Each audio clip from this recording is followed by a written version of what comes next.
जरा ताठ बसूया.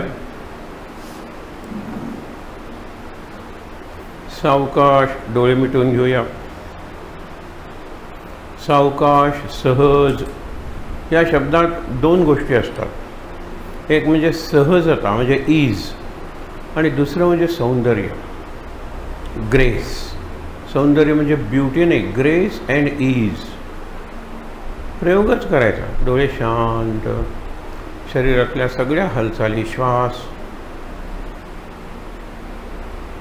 सुंदर. परंपरेचे श्लोक म्हणूया. ही अशी गुरु शिष्य परंपरा नाही, पण विचारांची परंपरा आहे.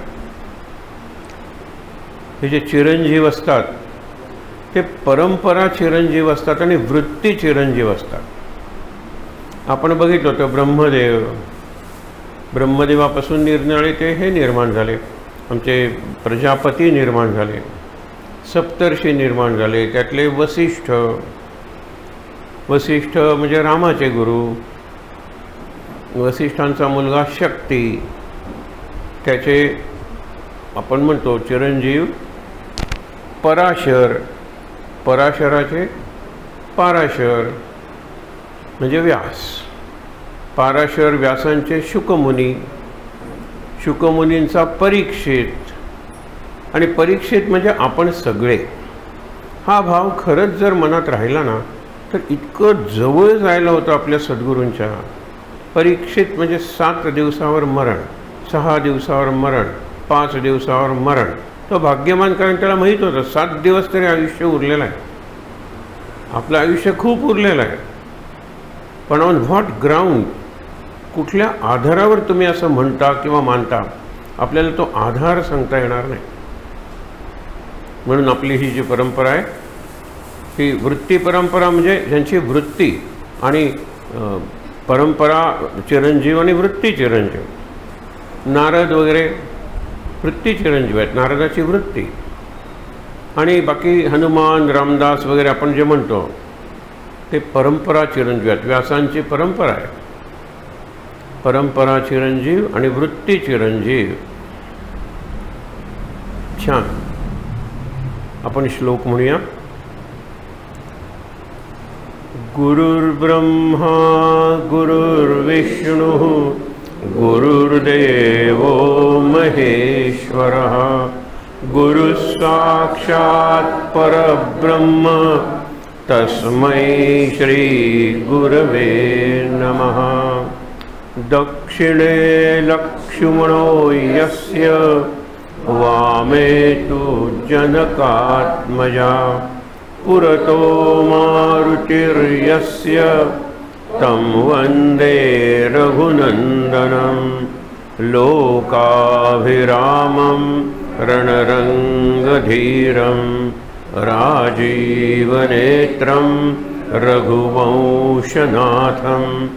कारुण्यरूपं करुणाकरन्तं श्रीरामचन्द्रं शरणं प्रपद्ये. मनोजवं मारुततुल्यवेगं जितेन्द्रियं बुद्धिमतां वरिष्ठं वातात्मजं वानरयूथमुख्यं श्रीरामदूतं शरणं प्रपद्ये. शुकासारिखे पूर्णवैराग्यजाते वसिष्ठापरि ज्ञानयोगेश्वराचे. कवी वाल्मिका सारिखा मान्य ऐसा. नमस्कार माझा सद्गुरु रामदासा. समाधी पाहता समाधान होते. तनु कष्ट भी त्यासी आनंद देते. मनी भाविता कामना पूर्ण होती. नमस्कार त्या ब्रह्मचैतन्य मूर्ती. जयाचा जनी जन्मनामार्थ झाला.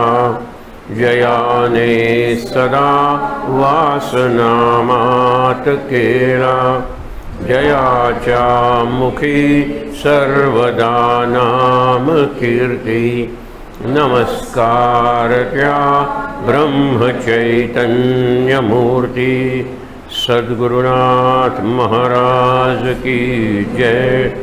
जय जय रघुवीर समर्थ। तीनदा दीर्घ श्वासोच्छ्वास।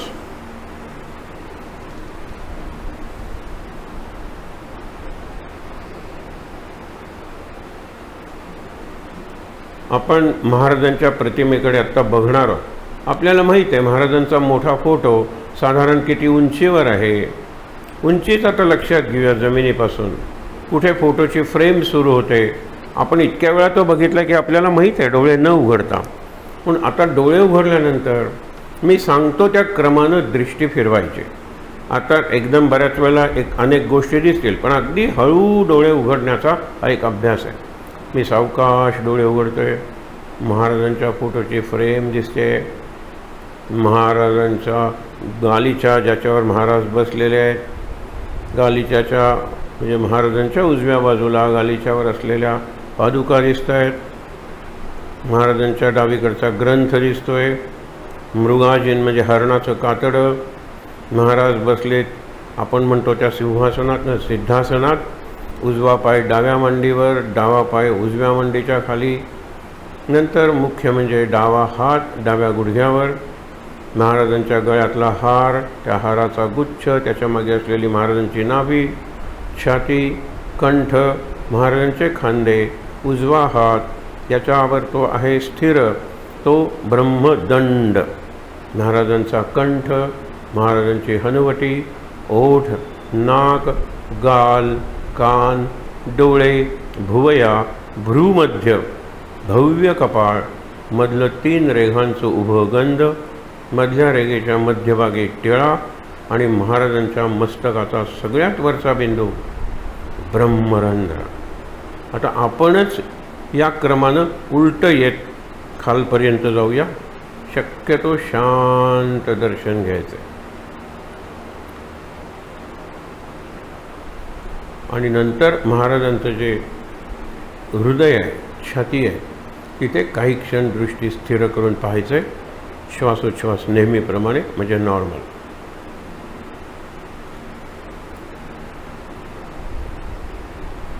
श्रीराम समर्थ श्रीराम। शवासन जे आहे हे अमेरिकन्स वगैरे आहेत ना, ते प्रत्येक गोष्टीचा शास्त्रीय दृष्टिकोनातून वैज्ञानिक दृष्टिकोनातून अभ्यास करतात। एक त्यांनी चांगली पद्धती काढलेली आहे शवासन। आपली पद्धती त्याच्यापेक्षा जास्त जिवंत आहे, पण ते कसे आहेत टेक्निकल। त्यांनी लॅमिनेटेड शवासन म्हणून सांगितलं। लॅमिना म्हणजे बारक्यात बारकी स्लाइस, आपण अगदी ब्रेडची स्लाइस धरूया ना, त्याच्यापेक्षा लॅमिना म्हणजे पेपर थिन असतो, पण ब्रेडची स्लाइस। मग माझ्या पायाची बोटं बरोबर, त्याच्यानंतर माझा वरचा पाय, त्याच्यानंतर घोटा ज्याला आपण एडी म्हणतो टाच, त्याच्यानंतर अँकल घोटा म्हणजे टाच म्हणजे, त्याच्यानंतर जरा वरती आलो गुडघ्याचा थोडा भाग असं करत करत करत गुडघ्यापर्यंत आलो, त्याच्यानंतर मांडी करत करत नंतर कंबर। असं तुम्ही जर कल्पना केलीत की शांतपणे आणि नंतर त्याच क्रमाने जर खाली आलं तर आपल्याला शांत झोप लागते, आणि ही झोप शवासनातली झोप असते। बाहेरचा कॉन्शियसनेस असला पाहिजे, पण जरी झोप लागली त्याला योगनिद्रा म्हणायला हरकत नाही। पण बाहेरचा कॉन्शियसनेस असेल म्हणजे शव आणि मी याच्यात फरक काय असतो, शवाला कुठलीच जाणीव नसते, पण मला बाहेरची जाणीव आहे, पण संपूर्ण शरीर आणि त्याला जोडलेलं मन रिलॅक्स झालेलं आहे। रिलॅक्स म्हणजे सैल झालेलं आहे, शिथिल झालेलं आहे, शांत झालेलं आहे। हा एक अभ्यास आहे। आपला अभ्यास कसा आहे, आपण डाव्या पायाच्या करंगडीपासून सुरुवात करतो। हे तुम्ही आजसुद्धा रात्री प्रयोग करू शकता।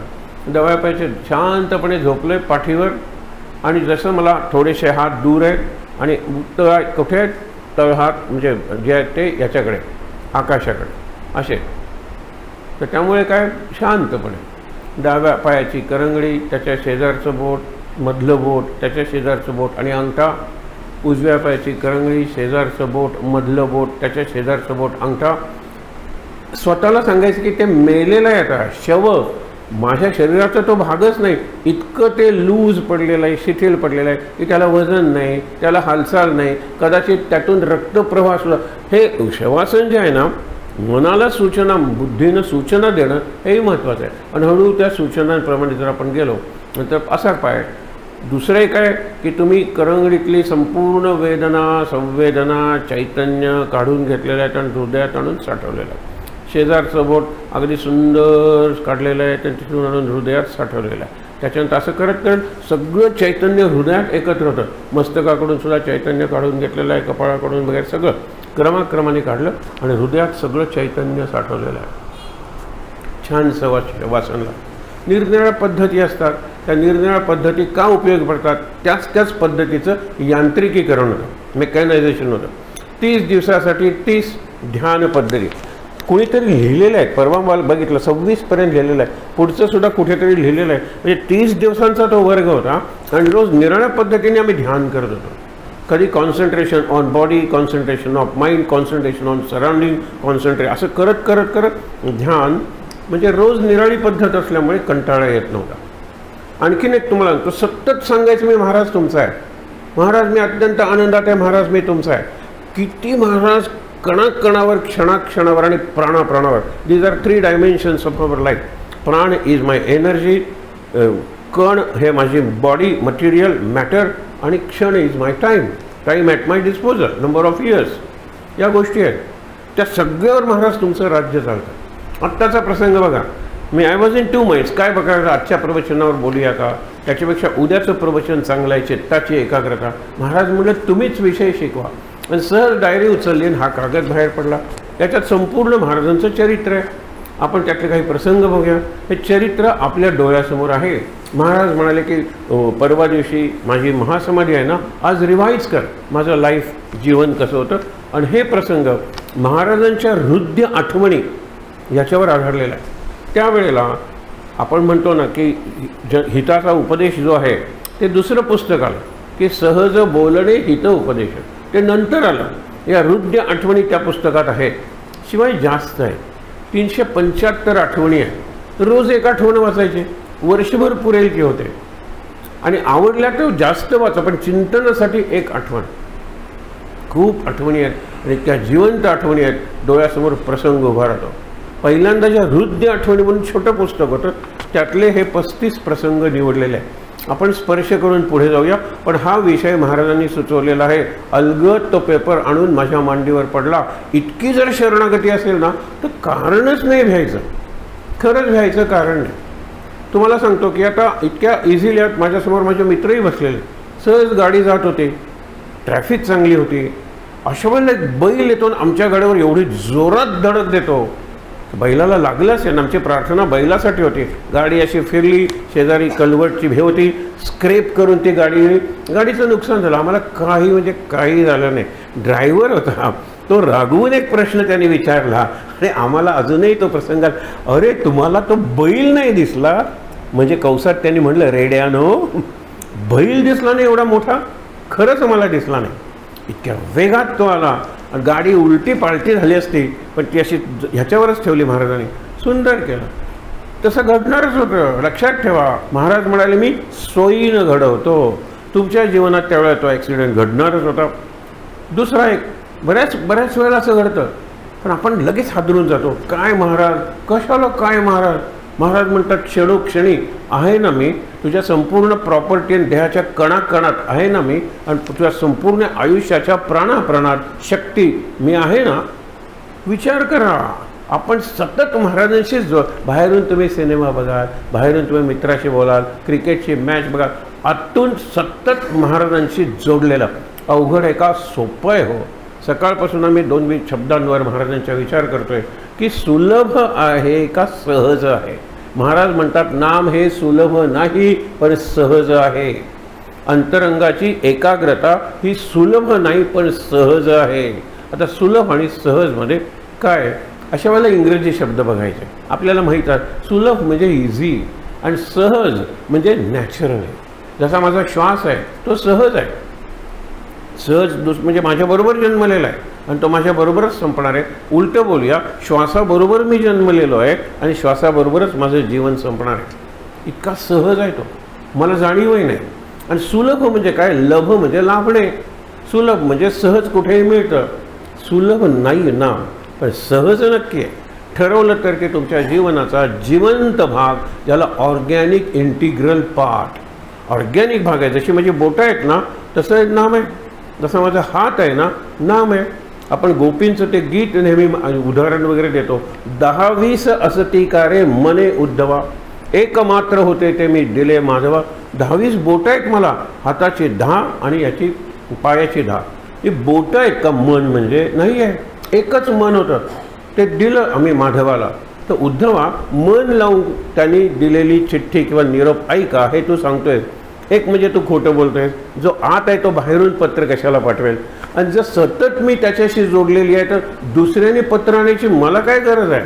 आणि तू जर म्हणतोस की मन लावून नाही का, तर मन आहेच कुठे? एकमात्र होते ते मी दिले माधवा. हे लक्षात घ्या.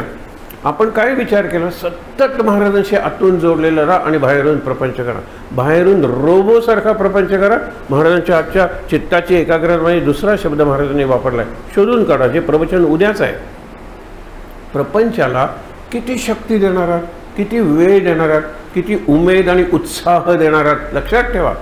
महाराज उत्तर देतात आणि मला खरंच वाटत होतं की हे इतकं कसं सुचलं, पण शंकराचार्यांनी सांगितलेलं आहे की तू इथे विटेवर कमरेवर हात घेऊन उभा आहेस. आम्हाला एकच संदेश देतोय की कमरेपर्यंतच संसार असू दे.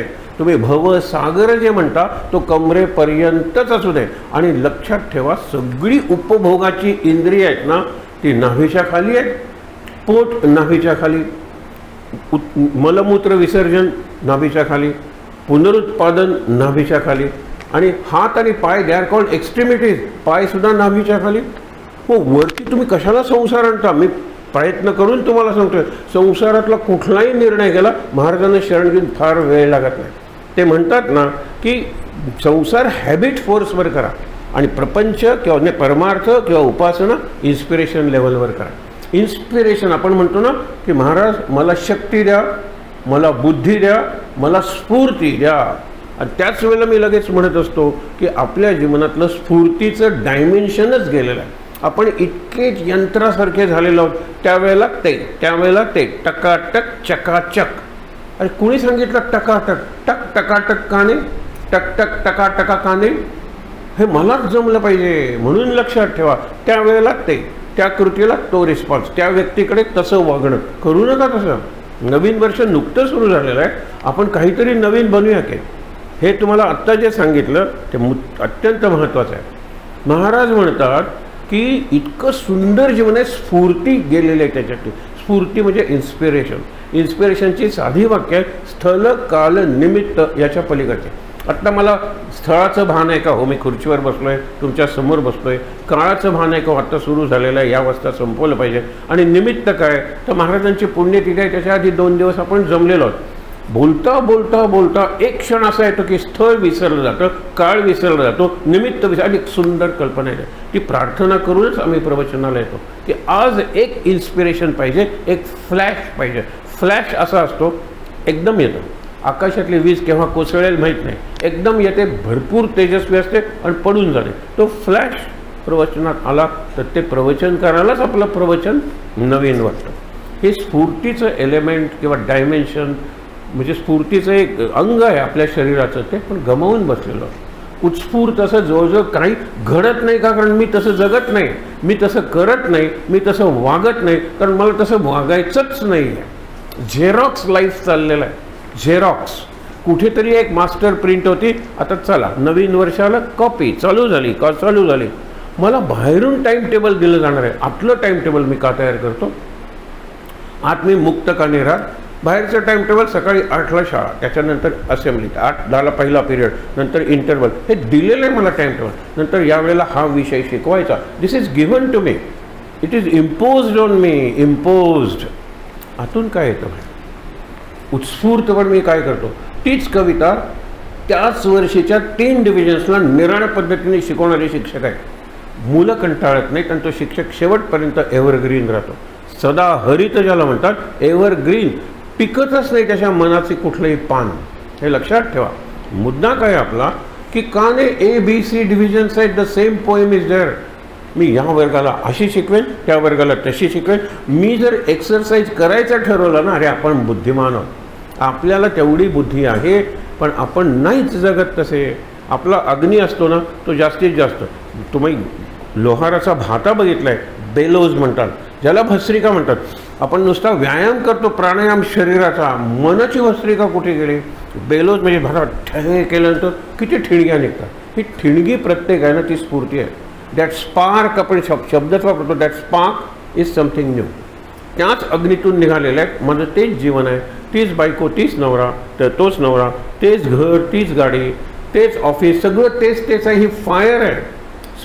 स्फुल्लिंग म्हणजे स्पार्क्स, ते कुठे निघत आहेत? स्पार्कच निघत नाही माझ्या ह्याच्यातून. आपण 4 गोष्टी सांगितल्या होत्या ज्या जीवनाला उद्यापासून किंवा आत्ता या क्षणापासून ॲड करूया. स्प्रिंग पाहिजे जीवनात, सतत वाहणारा झरा, उसळणारा झरा. काल आम्ही एक बघायला गेलो होतो, सुंदर तळ होतं आणि झरा इतका वेगात होता की वर असे तरंग येत होते. म्हणजे झरा असा व्हायला पाहिजे, पण इतका जोर होता की त्या तळ्यात सुंदर दिसत होतं. हा झरा वाहणारा, त्याला स्प्रिंग हा शब्द आपण वापरला होता. वाहणारा झरा पाहिजे. माझ्या शरीराचं किंवा जीवनाचं डबकं होता कामा नये. डबकं झालं की स्टॅग्नेट झालं की ते पाणी स्टिंग, त्याला घाण यायला लागते. व्हायला पाहिजे. आमच्या संस्थेचं नाव मुष्टी फंड होतं, पण आम्ही शाळेचं नेचर और कॅरेक्टर मुष्टी फ्लो बनलं होतं. फंड म्हणजे फक्त साठवून ठेवा. आपल्या गोव्यातल्या मंदिरांचे निधी 200 कोटी 300 कोटी फंड. What about flow? तो जो साठवलेला निधी आहे तो वाहणारच नाही आहे का? कुणासाठी वाहणार आहे? मग शेवटी वारस भांडतात, कोर्टात जातात एकमेकाविरुद्ध. म्हणजे ते साठवलेलं धन पुढच्या पिढीच्या कलहाला जर कारण होणार असेल, आणि बघायला विचार कशाला, पण माझ्या पिढीत घडलंय, आधीच्या पिढीत घडलंय, आपण बघतो ना. साठवून कशाला ठेवायचं? Let it flow. म्हणून दुसरा शब्द स्प्रिंग आहे ना, तो फ्लो झाला पाहिजे. त्याला सीड नको का लावायला. चांगलं पाणी मिळालेलं आहे, पाण्याला आधार जमिनीचाच आहे, तिथे एक बी लावलं. स्प्रिंग नंतर सीड शब्द वापरला. सीड शुड ग्रो, वाढलं पाहिजे, जर्मिनेट झालं पाहिजे. हे जर्मिनेशन आपल्याकडे घडत नाही. खरं जर्मिनेशन म्हणजे अंकुर फुटणं. महाराजांनी नामाला मोड शब्द वापरला आजच्यापर्यंत. मोड नाम, पण बी कसंही टाकलं तरी त्याला मोड येतो. मोड म्हणजे अंकुर, स्प्राउटिंग ज्याला म्हणतात. आपण स्प्राउटेड सीड्स, मटकी मोड आलेली वगैरे खातो की नाही, स्प्राउटेड, त्याला स्प्राउट म्हणतात. महाराजांनी उदाहरण दिलेलं की शेतकरी भोपळ्याच्या बिया टाकत जातो, एक उलटीसुद्धा पडते, एक आडवी पडते, आणि काही सरळ पडतात, त्यातून अंकुर बाहेर येतो. तो समजा 3 दिवसांनी आला. उलटी पडलेले 4 दिवस लागतील, आडवे पडलेले 3.5 दिवस लागतील, पण अंकुर वर आल्याशिवाय राहणारच नाही. 3 ट्रॉपिझम सांगितलेले आहेत. ट्रॉपिझम म्हणजे टेंडन्सी. एक आहे जिओट्रॉपिझम, एक आहे फोटोट्रॉपिझम, आणि हायड्रोट्रॉपिझम. मूळ कसंही ठेवा, ते पाण्याच्या दिशेने जातं, आणि पाणी संपलं, वाहणार पाणी मिळणार, झाड वाळून जातं. मूळ आहे ते हायड्रोट्रॉपिक आहे, म्हणजे पाण्याच्या दिशेने जाणार आहे. माझं शरीर, माझं मन आणि माझं चित्त किंवा बुद्धी ह्यांचे ट्रॉपिझम्स ठरलेले आहेत. म्हणजे वृत्ती कोणत्या दिशेने जाणार आहे. तुम्ही आडवं झाड ठेवलं ना, इथे होल ठेवलं बॉक्समध्ये, हा प्रयोग नेहमीच असतो. आपण आपली टेरेस गार्डनमधल्या टांगलेल्या बघा ना, त्याच्या शेजारी जर दुसरं झाड आलं ना, तर ते असं वाकून जातं, ते प्रकाशाकडेच जाणार, मुळं प्रकाशाच्या विरुद्धच जाणार. They are geotropic. आणि पानं, फुलं, फळं हे फोटोट्रॉपिक. फोटो म्हणजे प्रकाश, प्रकाशगामी. हे पृथ्वीगामी, भूगामी, आणि ते जलगामी. माझ्या ह्याच्यात असं काहीतरी की जलगामी आहे.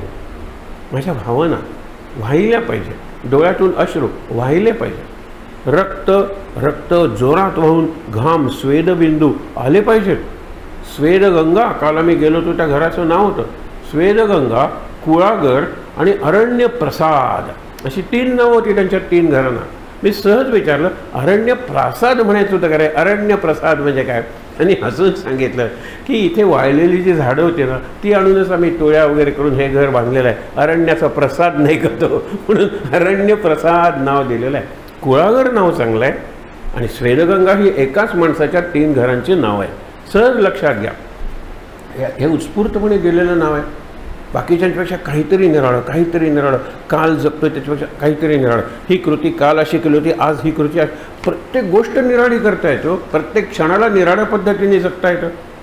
म्हणून तुम्हाला सांगितलं की माझं मन आहे ना ते वाहणार आहे, ते सतत हेलकावणार आहे. असू दे ना, बुद्धी स्थिर झाली पाहिजे ना. आणि स्थिर झालेली बुद्धी प्रकाशित असते, तेजस्वी असते, ती फोटोट्रॉपिक आहे. माझी बुद्धी ऊर्ध्वगामिनी आहे.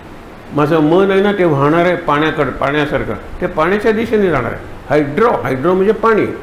हायड्रोट्रॉपिक आहे, ट्रॉपिक TRO ट्रॉपिक. आणि जिओट्रॉपिक माझं जे सगळं तुम्हाला सांगतो कॉन्शियसनेस, जाणीव, डेप्थ आहे. त्याला एकाला डेप्थ आहे, एकाला हाईट आहे आणि दुसऱ्याला विड्थ आहे, म्हणजे लेंथ अँड ब्रेड्थ आहे. ही 3 डायमेन्शन्स आहेत. त्याच्या पलीकडून एखादा येणारा जो विचार आहे ना तो नवीन आहे. म्हणून लक्षात ठेवा, दुसरा शब्द आपण वापरला होता स्प्राउट किंवा सीड वापरलं होतं, सीड शुड ग्रो. त्याच्यानंतर आणखीन एक शब्द आपण वापरला होता, तुम्हाला आठवत असेल, स्पार्क. स्पार्क म्हणजे आत्ता सांगितलेलं काहीतरी नवीन कल्पना सुचल्या पाहिजेत. पॉपकॉर्न आहे ना त्याच्यापेक्षा स्पार्क किती चांगला आहे. पॉपकॉर्न तिथल्या तिथे उडत असतात आणि सीड असतं, त्याची मोठी लाही बनते. चांगली आहे ती प्रोसेससुद्धा. Ideas are coming like popcorn. पण एखादी अशी आयडिया येते की इट इज स्पार्क, तो दिसणारा आपण म्हणतो ना स्फुल्लिंग आहे किंवा ती ठिणगी आहे, स्पार्क आहे. बरोबर. मग तिसरा आहे तो स्पार्क शुड ग्लो, क्रियापद ग्लो आहे. आणि चौथा आहे ते स्पिरिट शुड ब्लो. सगळीकडे ब्लोईंग स्पिरिट म्हणजे काय, आपण म्हणतो wind should blow.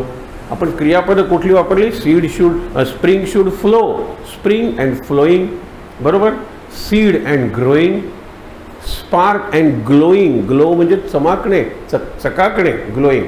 And spirit and blowing the spirit म्हणजे काय. शिवाजी महाराज अलीकडचं उदाहरण आहे, जरा पलीकडचं सांगतो. आपण आता चैत्र महिन्याचा पहिला दिवस शालिवाहन शक सुरू होतो. तो शालिवाहन राजा, त्या राजाला पकडलं का मारलं आणि त्याची आई आणि मुलगा पळत सुटले. कुणी त्यांना आधार देत नव्हतं. शेवटी एका कुंभाराने त्याला आधार दिला, कारण तो म्हणतो की राजेसाहेबांचे माझ्यावर खूप उपकार आहेत आणि तुमच्या जीवाला धोका असेल तर तुम्ही माझ्याकडे राहा. तो मुलगा लहान असतो, 3-4 वर्षाचा. तो वाढायला लागतो. मुलांना मातीत खेळणं आवडतं. हा तर कुंभारच असतो. तो त्याला निरनिराळ्या वस्तू करायला शिकवतो, बॅट कर, बॉल कर, सोपं करायला शिकवतो. पण ह्याला एकच आई सांगत असते, हळूहळू तो मोठा होतोय, आपलं राज्य पुन्हा मिळवलं पाहिजे, तीच तुझ्या वडिलांना दिलेली श्रद्धांजली असेल. त्याला काहीच कळत नव्हतं जास्त, पण तो राज्य मिळवण्यासाठी मला घोडदळ पाहिजे ना, तो घोडे करायला लागला. त्यांनी हजारो मातीचे घोडे तयार केले, हजारो मातीचे सैनिक तयार केले, हजारो मातीच्या तलवारी त्या सैनिकांच्या हातात दिल्या. हे माझं घोडदळ आहे, हे माझं पायदळ आहे, भाले काय निरनिराळे. आणि नंतर आता वेळ आलेली आहे, ही म्हणतात ना BLEW blue the spirit in that. आपण म्हणतो ना अर्दन आर्मी अँड सगळे जिवंत झाले, ब्लोईंग द स्पिरिट. हे बावळे मावळे शिवाजीचे, उंचीनं लहान, त्यांची भीमथडी तट्ट म्हणतात, पॉनीज. हॉर्सेस नव्हते आणि त्यांचे अरबी हॉर्सेस होते किंवा त्यांची संख्या काही लाखात असायची. शिवाजीचे जवळजवळ प्रत्येक वेळी शिवाजी महाराज जिंकलेले आहेत. त्याला अनेक गोष्टी आहेत, पण प्रत्येक वेळेला शिवाजी महाराजांचं हे स्फुरण, इन्स्पिरेशन, हा स्पार्क जागा होता.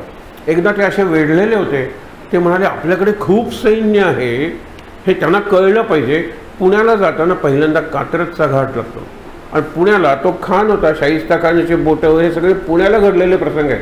तर पुण्याला त्यांचं सैन्य होतं आणि उंचीवर. आता तिथे संध्याकाळी तुमची जर बस गेली तर त्या कात्रजच्या घाटावरून तुम्हाला सगळं पुणे दिसतं की चकाकणार.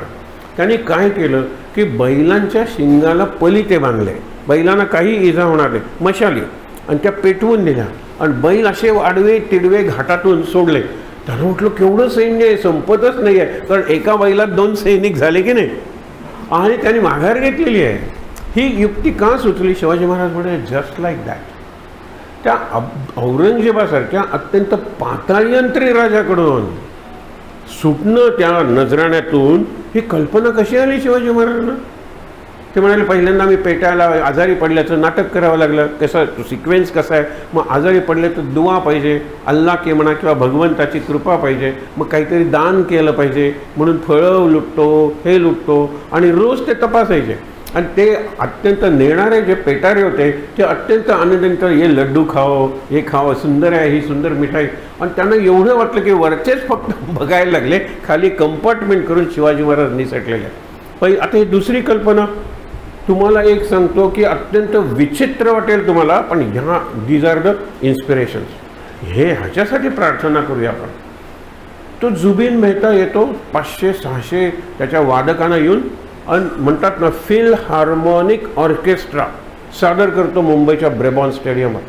ठक्क करणार असतं 500-600, त्याच्यात 100 नुसती व्हायोलिन्स असतात, निरनिराळ्या प्रकारची वाद्य असतात आणि त्या सगळ्यातून एक सूर निघतो, त्याला ऑर्केस्ट्रा म्हणतात. त्याला स्वरवृंद, स्वरमेळ असाच मराठी शब्द आहे, मेळ झाला पाहिजे. त्यांनी विचारलं की तू इंडियन आहे? म्हणतो यस, मी मुळात इंडियन आहे, आता अमेरिकन आहे. भारतातल्या म्युझिक, बापरे, अमेरिकेचं इतकं म्युझिक असेल तर भारताचं एवढं म्युझिक आहे, इतकं तो सांगतो. मग भारतातल्या तरुणांकडून तुम्ही असा ऑर्केस्ट्रा निर्माण कराल का? तो म्हणतो नाही. त्यांनी कारण जे दिलेलं आहे ना तिथे चिंतन करा तुम्ही. कारण म्हणतो त्यावेळेला 130 कोटी होते. 130 कोटींचा हा देश एकही ऑलिम्पिक मेडल जिंकू शकत नाही. एक ऑलिम्पिक मेडल जिंका आणि माझ्याकडे या, मग मी ऑर्केस्ट्रा तयार करतो. काय कारण आहे? काय अर्थार्थी काही संबंध आहे का? चीन आपल्याही मागे होता की. आता अमेरिका नंतर रशिया किंवा अमेरिका चीन, कधी कधी काही बाबतीत चीन अमेरिका रशिया कसा गेला होतो पुढे. ती एवढीशी डायव्हर असते पाण्यात उडी मारणारी, तिला विचारा आत्ता तू काय असे पुटपुटाटन करतात, ते देवाला मानत नाही. म्हणजे आता काय सगळंच निराळं आहे. मी फक्त आय प्रे फॉर माय कंट्री. ही जी डाईव्ह मी मारतोय, हा भाला जो मी फेकतोय, मी माझ्या देशासाठी फेकतोय. हे त्या जुबिन मेहताला शिकवायचं होतं. देशावर प्रेम केल्याशिवाय गोल्ड मेडल काय, सिल्वर मेडल काय तुम्ही जिंकूच शकणार. ते तुम्ही निर्माण करा, देशावरचं प्रेम. मग ते प्रेम मी संगीताकडे वळवेन आणि तुमच्याकडून ऑर्केस्ट्रा निर्माण करेन. हे काही त्याचा संबंध नाही असं तुम्हाला वाटेल. असं बरंच आपल्या जीवनात असतं. आपण आपलं ठरलेलं आहे, जसे भात करतो, जसं हे करतो, तसं आपल्या जीवनाचाही एक रेसिपी ठरलेली आहे. त्या रेसिपीप्रमाणे जगतो. रविवारची जरा निराळी रेसिपी, पण एकंदर प्रकार तोच. उशिरा उठायचं, हो ना, नंतर काहीतरी ब्रेकफास्ट जरा निराळा करायचा, चमचमीत जेवायचं, जेवल्यानंतर झोपायचं आणि रात्री घरी जेवायचं नाही. हे लक्षात ठेवा. बाहेर कुठेही खायचं. किती लोक खात असतात हो, भयंकर. तुम्ही जर जाल परवरीला तर ओळीनं खाण्याचे दुकान आहे. खाऊ गल्ली वगैरे असते पुण्याला, हा खाऊ स्ट्रीट आहे. किती निरनिराळी दुकान, हे खायला ते खायला, सगळीकडे गर्दी. कारण रविवारी संध्याकाळी घरी जेवायचंच नाही. हे रुटीन तुम्हाला सांगतो, हे सिंक्रोनायझेशन आहे, ते तुमच्या डोक्यातून काढा की इकडे जर लोक जाणार आहेत तर तिकडे मी जाणारच नाही. आज गुरुपौर्णिमेला किंवा गुरुपुष्यामृताला हे करणार आहेत ते मी करणारच नाही. हे स्वतःला सांगा ना. त्याशिवाय तुम्ही इतरांपेक्षा निराळे कसे होणार आहात? फेस इन द क्राऊड कसे होणार आहात? It is I am just a crowd, part of the crowd. सिंधूचा बिंदू, अरे प्रत्येक बिंदू स्वतंत्र असतो, प्रत्येक थेंब स्वतंत्र असतो. मागे 4 थेंबांची गोष्ट सांगितली होती ना. समर्थांची एक ओवी आहे, थेंबुटा सागरी बुडाला, सागराची झाला.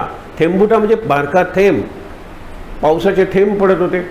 एक थेंब समुद्र आहे, समुद्राचा किनारा आहे, किनाऱ्यावरची वाळू आहे, तो वाळूत पडला आणि काय निर्जनासच झाला, त्याला काही अस्तित्वच उरलं नाही. दुसरा थेंब तिकडे निरनिराळे इडली डोसा वगैरेचे स्टॉल्स होते ना, किंवा रगडा पॅटीस वगैरे, गरम तव्यावर पडला, चर्र आवाज झाला, तोही निघून गेला. तिसरा पडला पाण्यात, तो पाण्याशी एकरूप झाला. चौथा इतका जोरात पडला की खाली गेला. स्वाती नक्षत्र होतं तिथे, तो शिंपला उघडा होता, त्याच्यात तो शिरला, शिंपला मिटला आणि उघडला तेव्हा त्याचा मोती झालेला होता. त्याच ढगातले थेंब होते. तेच शिक्षक असतात, तीच शाळा, तेच सगळं वातावरण असतं. एक पोर काय सुंदर बनतं अभ्यासाच्या दृष्टीने, कल्पनाशक्तीच्या दृष्टीने, क्रिएटिव्हिटी. बाकीचे का नाही बनत? खरंच का नाही बनत? फार महत्त्वाचा प्रश्न आहे. परवा एके ठिकाणी गेलो होतो, मुलं एवढी शांत. मी म्हटलं तुमच्या शिक्षकांनी तुम्हाला शांत बसायला सांगितलं होतं का? नाही. मग तरी तुम्ही शांत का बसला होता? नाही, कुणीतरी नवीन येणाऱ्या पाहुणा म्हणून, पाहुणा आला म्हणून शांत का? शाळेच्या प्रतिष्ठेचा प्रश्न आहे. हां, आम्ही जर दंगा केला तर आमची शाळा, त्याला नाव ही त्या शाळेची पोरं म्हणतील. शाळेला दोष देऊ नये म्हणून आम्ही शांत बसलो. आम्हाला शिक्षकांनी सांगितलं होतं, मग कुणी सांगितलं? उत्तर त्यांना देता आलं नाही, पण एकाने सांगितलं, आतून कोणीतरी सांगितलं. हे इन्स्पिरेशन आहे. आतून आपल्याला मार्गदर्शनच मिळत नाही, कारण आपण स्वतःशी बोलतच नाही. बाहेर बडबड बडबड सगळं, बाहेरून सगळं ऐकायचं. आतला आवाज ऐकला पाहिजे, आतली दृष्टी डेव्हलप झाली पाहिजे. ह्याला उपनिषदांनी सांगितलं, हा कान काय घेतला? कानाचा कान आहे. बघा, डोळा आहे काही घेऊन, डोळ्याचा डोळा आहे, डोळा लेन्स आहे, कान कर्ण आहे. म्हणून हे जे लाऊडस्पीकर त्याला कर्ण म्हणतात मराठीत ना, कर्ण आपण म्हणतो ते कर्ण आहे. तो जस्ट साधन आहे ते. आत कान आहे, कानाचा कान, डोळ्याचा डोळा, जिभेची जीभ. महाराज म्हणतात की तुम्हाला साखर कडू लागायला लागली की समजायचं ताप आलेला आहे, आणि साखर गोड लागायला की ताप गेलेला आहे. पण हे साधं फिजिकल आहे हो. काही झालं तरी सुंदर आहे, राजमान्य. मी तुम्हाला कितीदा ती गोष्ट सांगितलेली आहे. आपल्या साने गुरुजींच्या आईची आणि वडिलांची अळणी भाजी झालेली आहे. तो म्हणतो, आई, इतक्यात ते खुणीनं सांगतात, बोलू नकोस, कारण तोच काय मी इतक्या दिवसांनी घरी आलो, भाजीत मीठ नाही, असं तो श्याम म्हणणार होता. त्यांनी डोळ्यांनी सांगितलं आणि लगेच सांगितलं, ओ भाजी राजमान्य झालेली आहे, पुन्हा वाळा. राजमान्य, राजाला सुद्धा आवडेल अशी भाजी झालेली आहे. मुलांनी सुद्धा राजमान्य. आईला एक घास उरला हो. आणि आईने ज्या वेळेला घास, तो आई मारायला निघाला होता, वडिलांनी थांबवलं. इकडे श्याम म्हणले जोरात, तू तरी सांगायचंच रे, भाजीत मीठ विसरलंय. सगळ्यांनी अळणी भाजी खाल्ली, पुन्हा पुन्हा मागून घेतली, राजमान्य म्हणून खाल्ली. आता ते म्हणाले, भाजीत मीठ नाही म्हणून हळहळ वाटणारी माझी आई मोठी का मीठ नसताना राजमान्य म्हणून माझ्या वडिलांनी भाजी खाल्ली, वडील मोठे, याचा निर्णय अजून मला लागलेला नाही आहे. आईला कुठेतरी हृदयात दुखत होतं, आणि भाजीला मीठ नाही तरी मीठ आहे असं ही बुद्धी आहे. आईचं हृदय होतं, तर वडिलांची बुद्धी होती राजमान्य. ठरवले की त्याप्रमाणे होतंच होतं. ठरवलं मात्र पाहिजे, आपण ठरवतच नाही. तर मुद्दा काय आहे की आता एक नवीन प्रसंग आहे आपल्याला. उद्या परवा महाराजांची पुण्यतिथी आहे, नंतर 22 तारखेला आपण काल बघितलं. कालचा विषय आज मी पुन्हा सुरू करणार नाही आहे, पण लक्षात घ्या, महाराजांचे काही प्रसंग बघूया. प्रज्ञाचक्षू गुलाबराव महाराज, एवढं म्हणलं की तुम्हाला तो प्रसंग आठवला पाहिजे, कारण आपण वाचलेला नाही अजून. प्रज्ञाचक्षू गुलाबराव महाराज हे कोण? तर ते संत, अमरावती म्हणजे विदर्भ वगैरे त्या भागातले, गजानन महाराज वगैरे त्या भागात. प्रज्ञाचक्षू का? कारण हे आंधळे होते. हा आंधळ्या माणसाचा चमत्कार सांगू का? त्यांनी, मी चुकत नसेल तर 134 पुस्तकं लिहिली आहेत, लहान मोठे. आणि पुस्तकाची रेंज काय? तर गाईच्या शेणाचे गुणधर्म आणि आईन्स्टाईनची रिलेटिव्हिटी थिअरी. हे आंधळं पोर, आता नंतर ते आंधळे बाबा झाले. त्यांना प्रज्ञाचक्षू म्हणजे बुद्धीला डोळा होता. आपण ज्याला म्हणतो ना की अंतर्दृष्टी होती त्यांना. अंतर्दृष्टीचा तुम्हाला प्रभाव सांगतो, तुम्हाला आश्चर्य वाटेल. पण हे पोर, त्याला का कोणास ठाऊक इतकी वाचनाची आवड निर्माण झाली. आतून पुस्तकं घ्यायचं, ह्याच्यात घ्यायचे, ट्रंक घ्यायचे, आणि मला कोणी पुस्तक वाचून दाखवेल का? पैसे देईन तुम्हाला, पुस्तक वाचू. ह्याच्याकडे पैसे कुठले आले? त्याने आईने सोन्याचं कळं घातलं होतं, तर ते सोनाराकडे जायचे, जरा तुकडा तोड रे, हां, आणि फ्लॅट पुन्हा ते माझ्या मापाचं एवढं कडं असतं, ते बारीक बारीक केलं तर ते हाताला व्यवस्थित बसत होतं, भरून दिसत नव्हतं. आणि ते पैसे घ्यायचे, तू वाचून दाखवल्यास तासभर, चल घे, हा 1 आणा घे, तासभर 10 रुपया घे. असं करत त्यांनी केलं, आणि मनात एवढं घट्ट त्यांनी बसवलं. बघा तुम्ही, हे अत्यंत प्रज्ञाचक्षू होते. का? त्यांना दिसत होतं, डोळे नाहीत तरी दिसत होतं. इतकं की तुम्ही त्यांचा हात घेतला, ज्ञानेश्वरीतलं कुठलंही पान उघडलं आणि त्या ओवीवर ठेवल्यानंतर हे कुड रीड स्पर्शातून.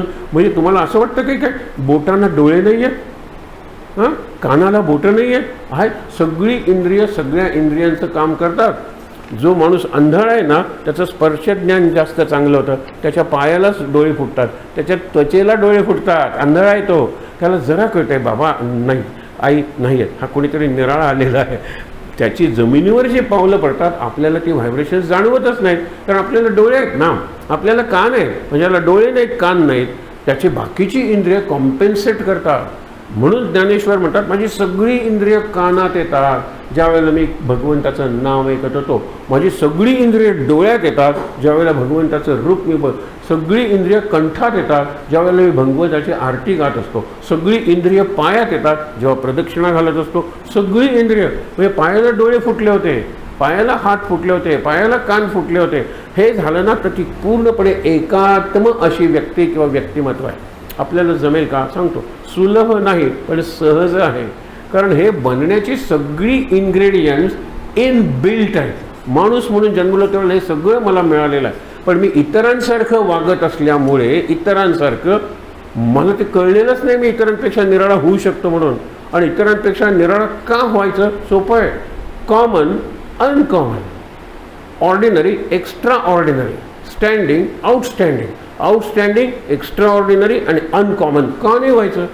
त्याला पैसे नाही लागत. लोक तुमच्या मागून येतात, तुम्ही जाता तिकडे मी जाणार नाही हे लक्षात ठेवा.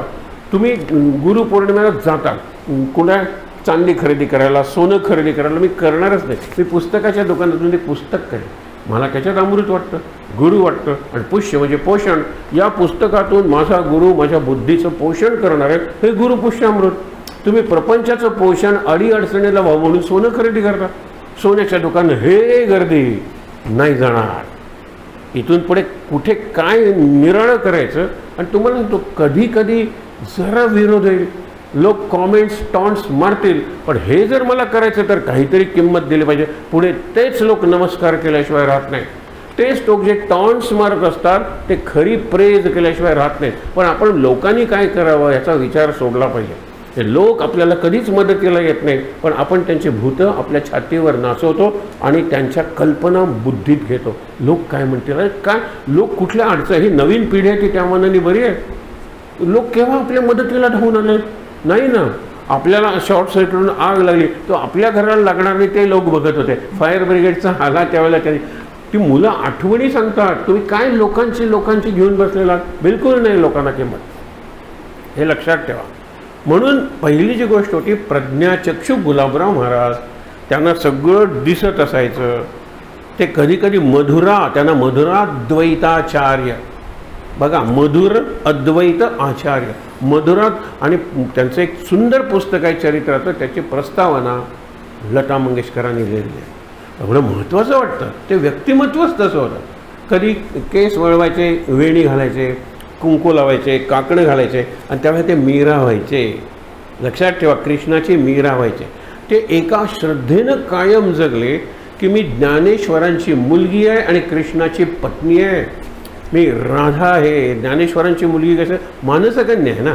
ज्ञानेश्वरांना शरीराची कन्या झाली नाही कारण लग्नच केलं नव्हतं. पण आपण हे सगळे वारकरी वगैरे गेली सांगून ज्ञानेश्वरी, प्रत्येकजण आपापल्या धंद्याप्रमाणे होतो. गेली सांगून ज्ञानेश्वरी माणसा परीचं मेंढरबरी, हे कोण म्हणतात? धनगर म्हणतात. अरे गेली सांगून प्रत्येकजण आपापल्या व्यवसायाप्रमाणे त्याला तीच ज्ञानेश्वरी कळलेली आहे. आपण सगळी ज्ञानेश्वरांची संतानं आहोत, ज्ञानेश्वरांचे मानसपुत्र आहोत. म्हणून मी ज्ञानेश्वरांचा कन्या आहे आणि कृष्णाची पत्नी आहे. याला मधुरा भक्ती म्हणतात.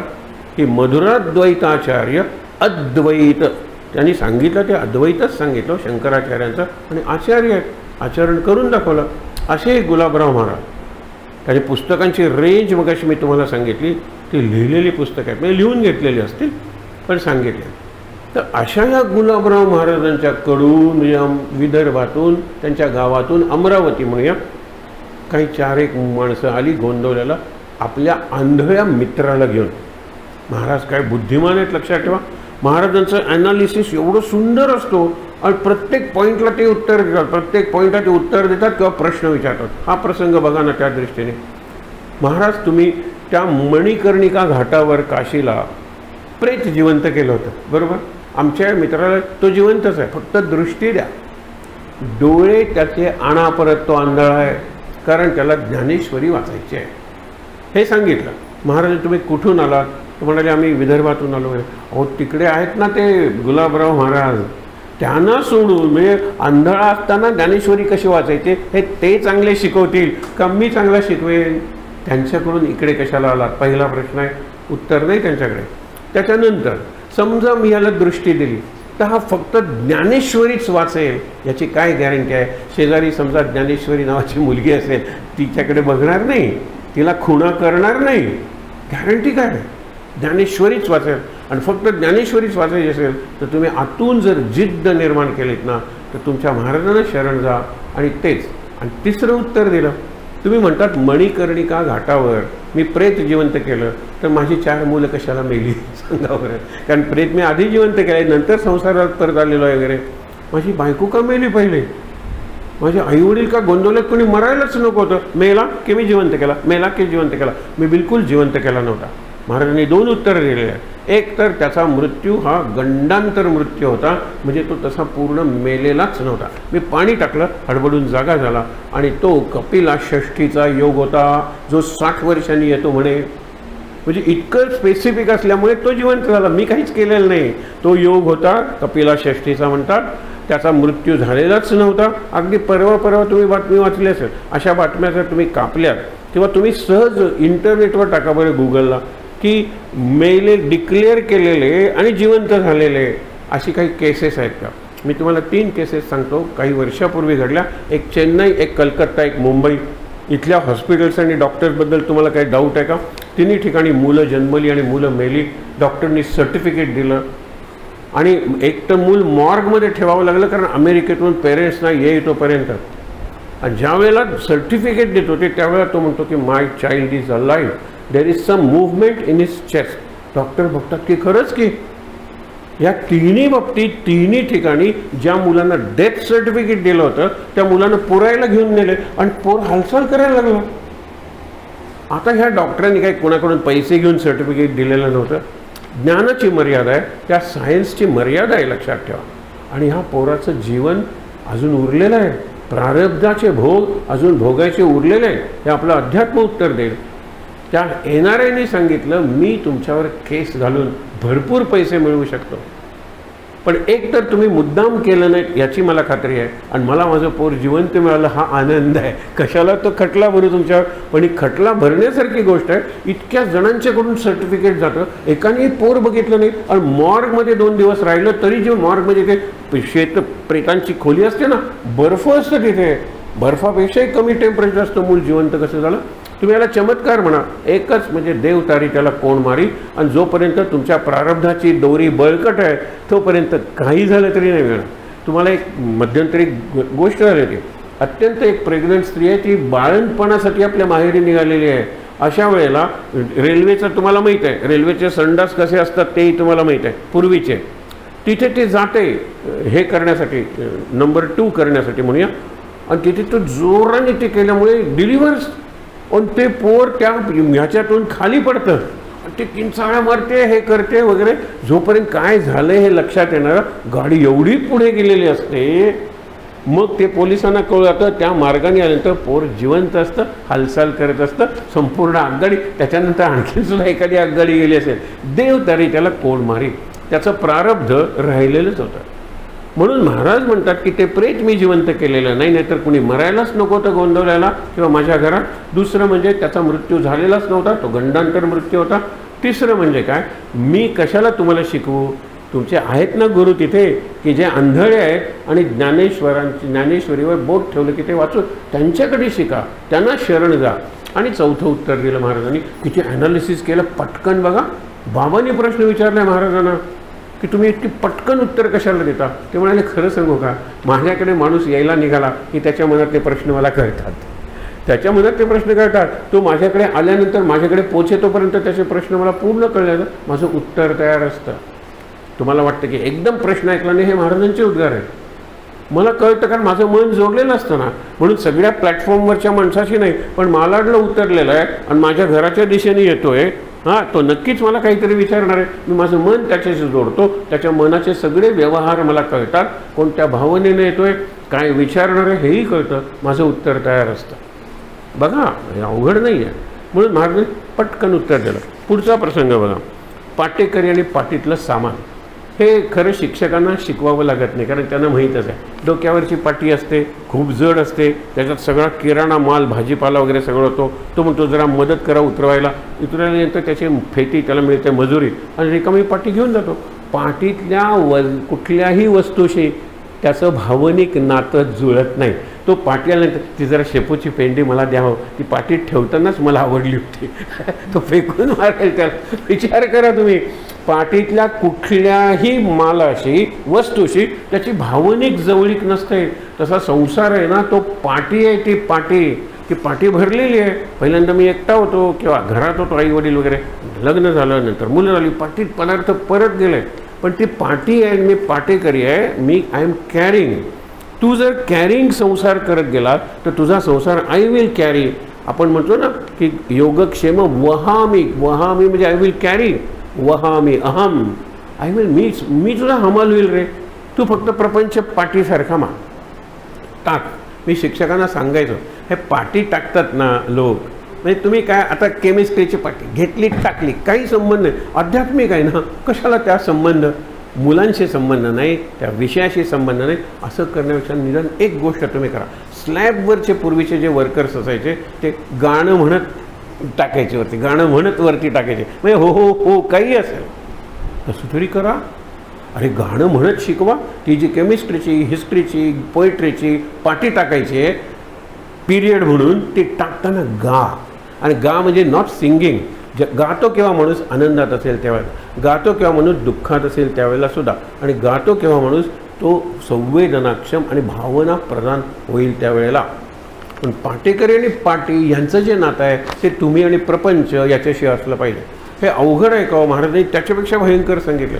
50वा वाढदिवस, 60वा वाढदिवस, 70वा वाढदिवस, त्याच्यानंतर जगणं नव्हतंच त्यावेळेला. पण तरी बघा, 50वा वाढदिवस तुम्ही साजरा केला की तुम्ही झाडाखाली असल्यासारखे राहा. तुम्ही झाडाखाली अत्यंत सावलीत बसलेलात, इतक्यात एक पैलवान आला, बाजूला सरावं लागतं. आणि पैलवान आला नाही, आणि बसा इकडे, आपण बाजूला सरतो आणि ती सावली उतरली ऊन, 4 वाजता निघून जातो.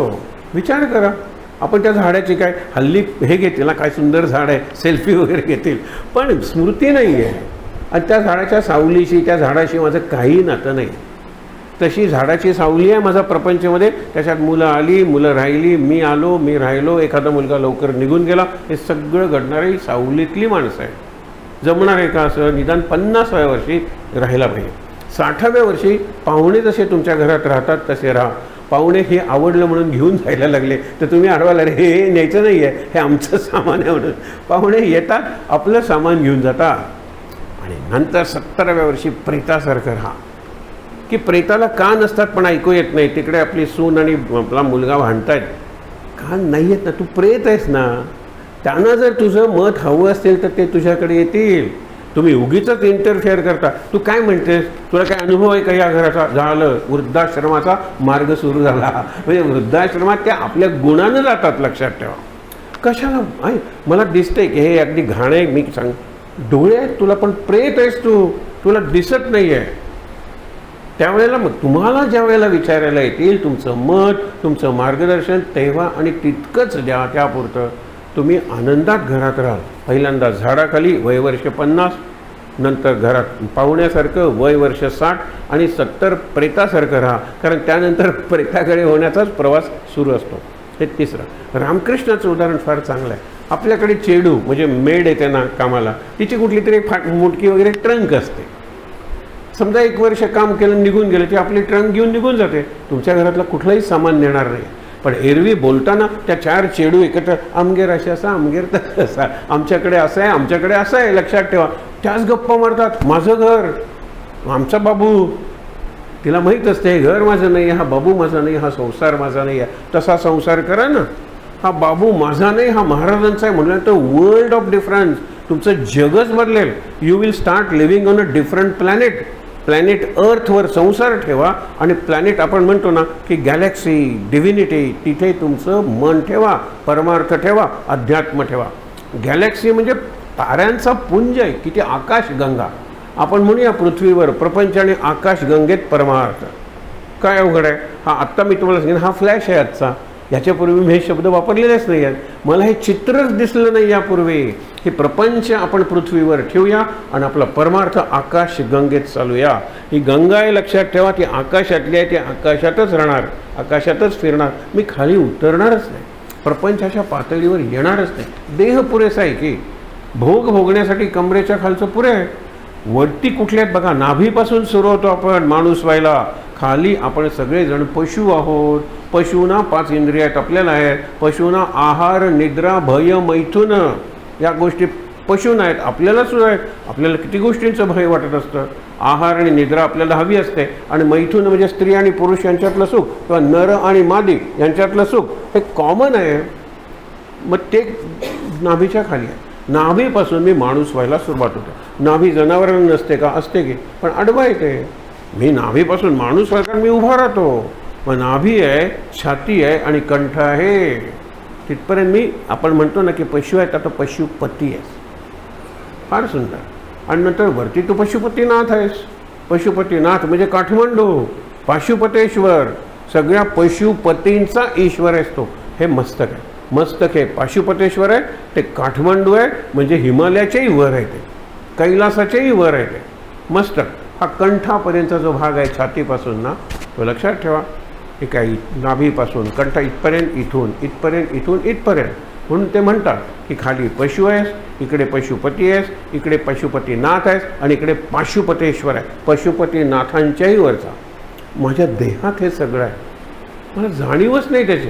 मी माणूस म्हणून जन्माला आल्यावर त्या निसर्गाने, त्या गुरुनी किंवा देवाने किती इन्व्हेस्टमेंट माझ्यात केलेली आहे सांगा बरं. एवढा ब्रेन आहे माणसाचा. म्हणतात ना, behind the 2 eyeballs and between the 2 ears, जे आहे माझ्या या कवटी ब्रेन आहे. चमत्कार सगळ्या मेंदूनी घडवलेले आहेत. मला आहे पण मी वापरत नाही, आणि वापरत सेल्फ डिस्ट्रक्शन, आत्महत्येसाठी मी माझा मेंदू वापरतो. आणि हे सहज माझ्या जीवनाचा मी विचार केला तरी पटण्यात, दुसऱ्यांनी सांगितलं की आपल्याला पटत नाही, पण मी विचार केला हे सहज शक्य आहे. हे सहज शक्य होतं, पण त्यावेळेला मी केलं नाही. आता कळलंय ना, आता मी करेन. आत्महत्या म्हणजे फक्त देहाचा विचार. आणि ज्यावेळेला आपण म्हणतो ना की मला मिळवायचं आहे, आत्मसाक्षात्कार, आत्मप्राप्ती, एक आत्महत्या आहे आणि दुसरा आत्मसाक्षात्कार आहे. त्याच्यासाठी मी माझ्या सद्गुरूंचा झालो पाहिजे. हे दुसरं उदाहरण. तिसरा प्रसंग सांगितला आपण, समजूया. मेट्रन बाईंचा अनुभव तर आपल्याला माहीत आहे. किती बाई आहे, लग्न झालेलं नाही आहे, आणि महाराज प्रवचनात अनुभव शब्द महत्त्वाचा आहे. अनुभव नाही तर तुम्हाला ती गोष्ट कळलेलीच नाही. अनुभव इज नॉट एक्सपिरियन्स, अनुभव इज रिअलायझेशन. माझ्या जीवनात ती गोष्ट रिअलाइज झाली, नाही तर ते स्वप्न उरतं. प्रत्यक्षात आलं, मला आता अनुभव आलेला आहे. कष्ट केल्यानंतर यश मिळतं याचा मला अनुभव आलेला आहे.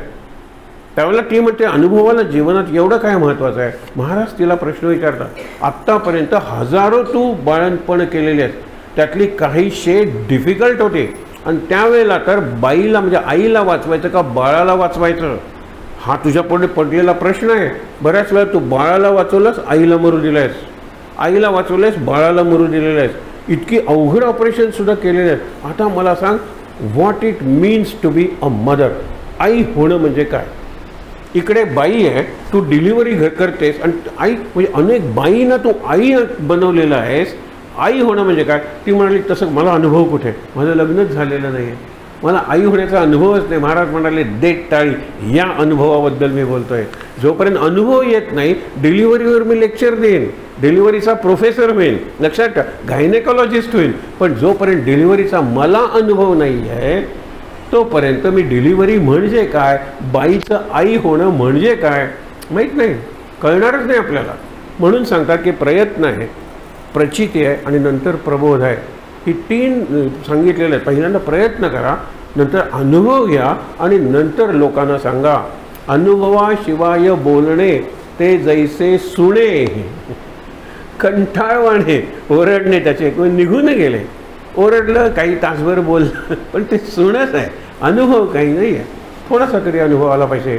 गुरु तुम्हाला प्रॉम्प्ट करतात, इन्स्पायर करतात, किंवा एका अर्थाने म्हणतात की चला आता माहीत आहे ते सांगा. तर एकदम सांगायला लागला, एकदम हे केलं तर हसं होतं. म्हणून सांगितलं, अनुभवाविनं प्रचितीविनं बोलणे हे तर सुनेचं कंटाळवाणे. अगदी लक्षात घ्या. हे इथे कुठलं सांगितलं, मेट्रन बाई. चौथा आहे गुरुचरित्र वाचणारे गृहस्थ.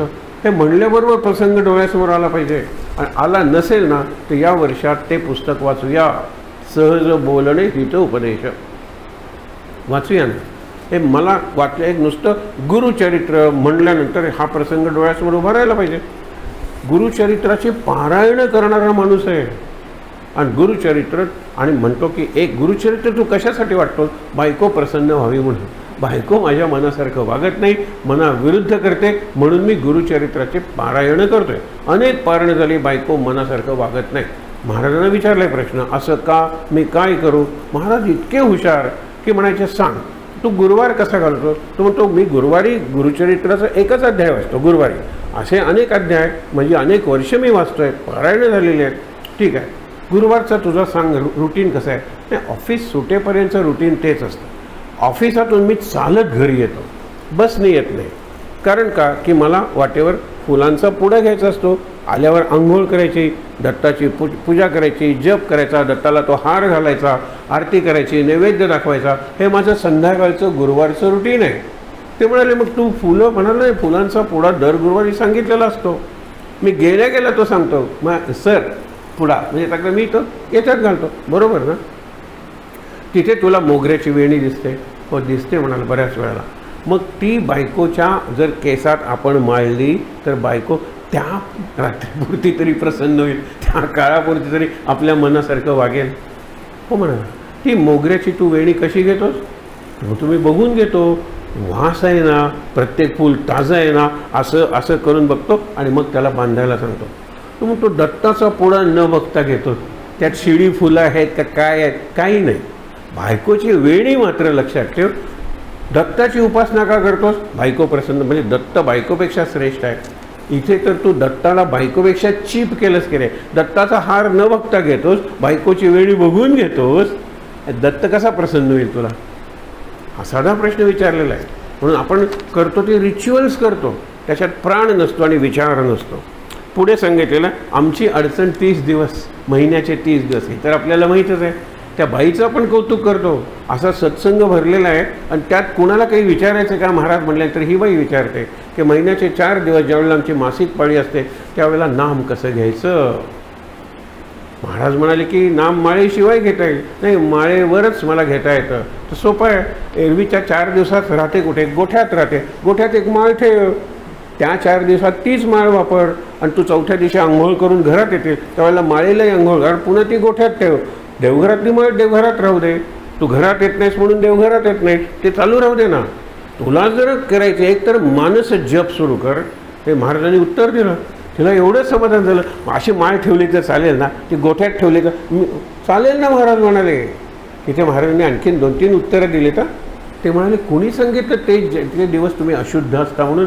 अरे तुमचं शुद्धीकरण चालू आहे, त्याला हॉर्मोनल आपण म्हणतो ना, एका अर्थाने शुद्धीकरण आहे ते. पुरुषांना ती तशी सोय नाही आहे. त्यामुळे पायाचे मसल्स वगैरे स्त्रियांचे भक्कम असतात, त्या पुरुषांपेक्षा जास्त टफ असतात.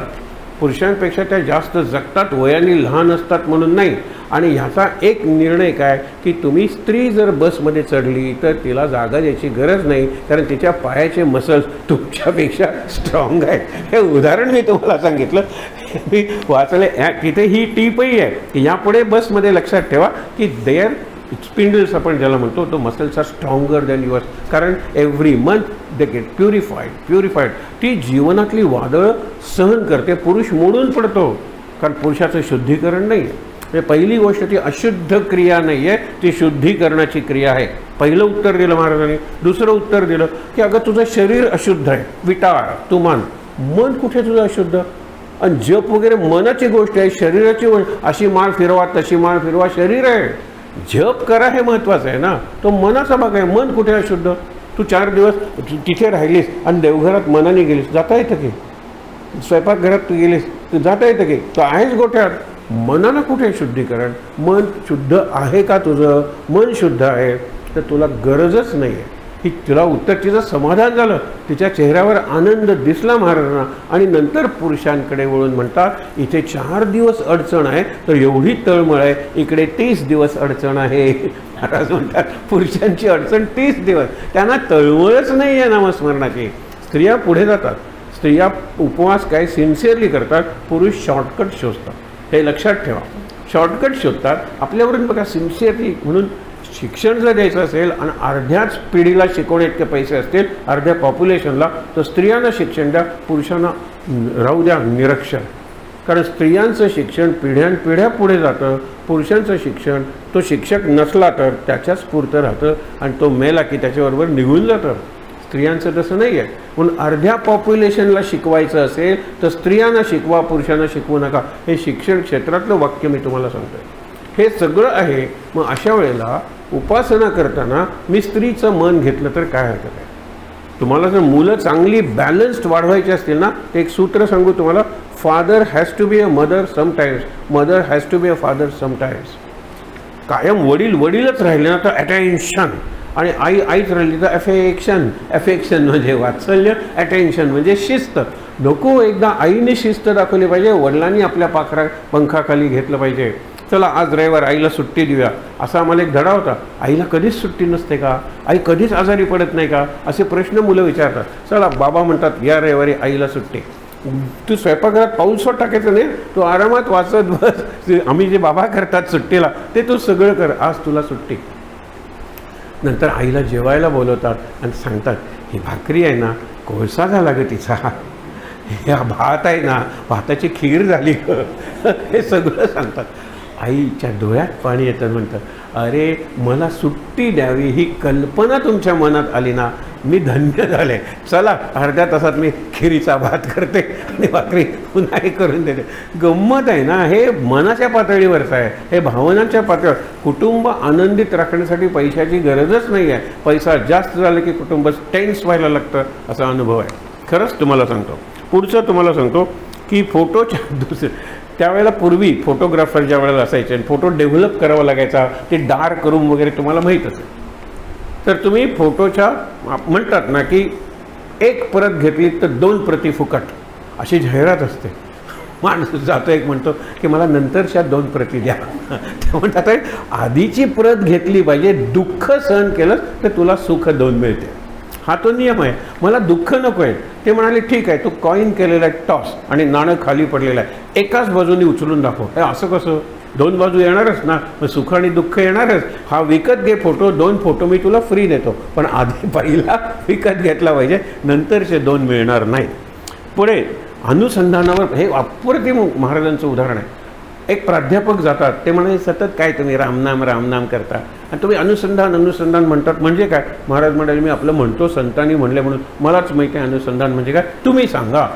महाराजांनी लोकांना जमवलं की हे आलेले आहेत प्रोफेसर आलेले आहेत मुंबईहून आणि ते आपल्याला कुठला विषय अनुसंधान म्हणाले.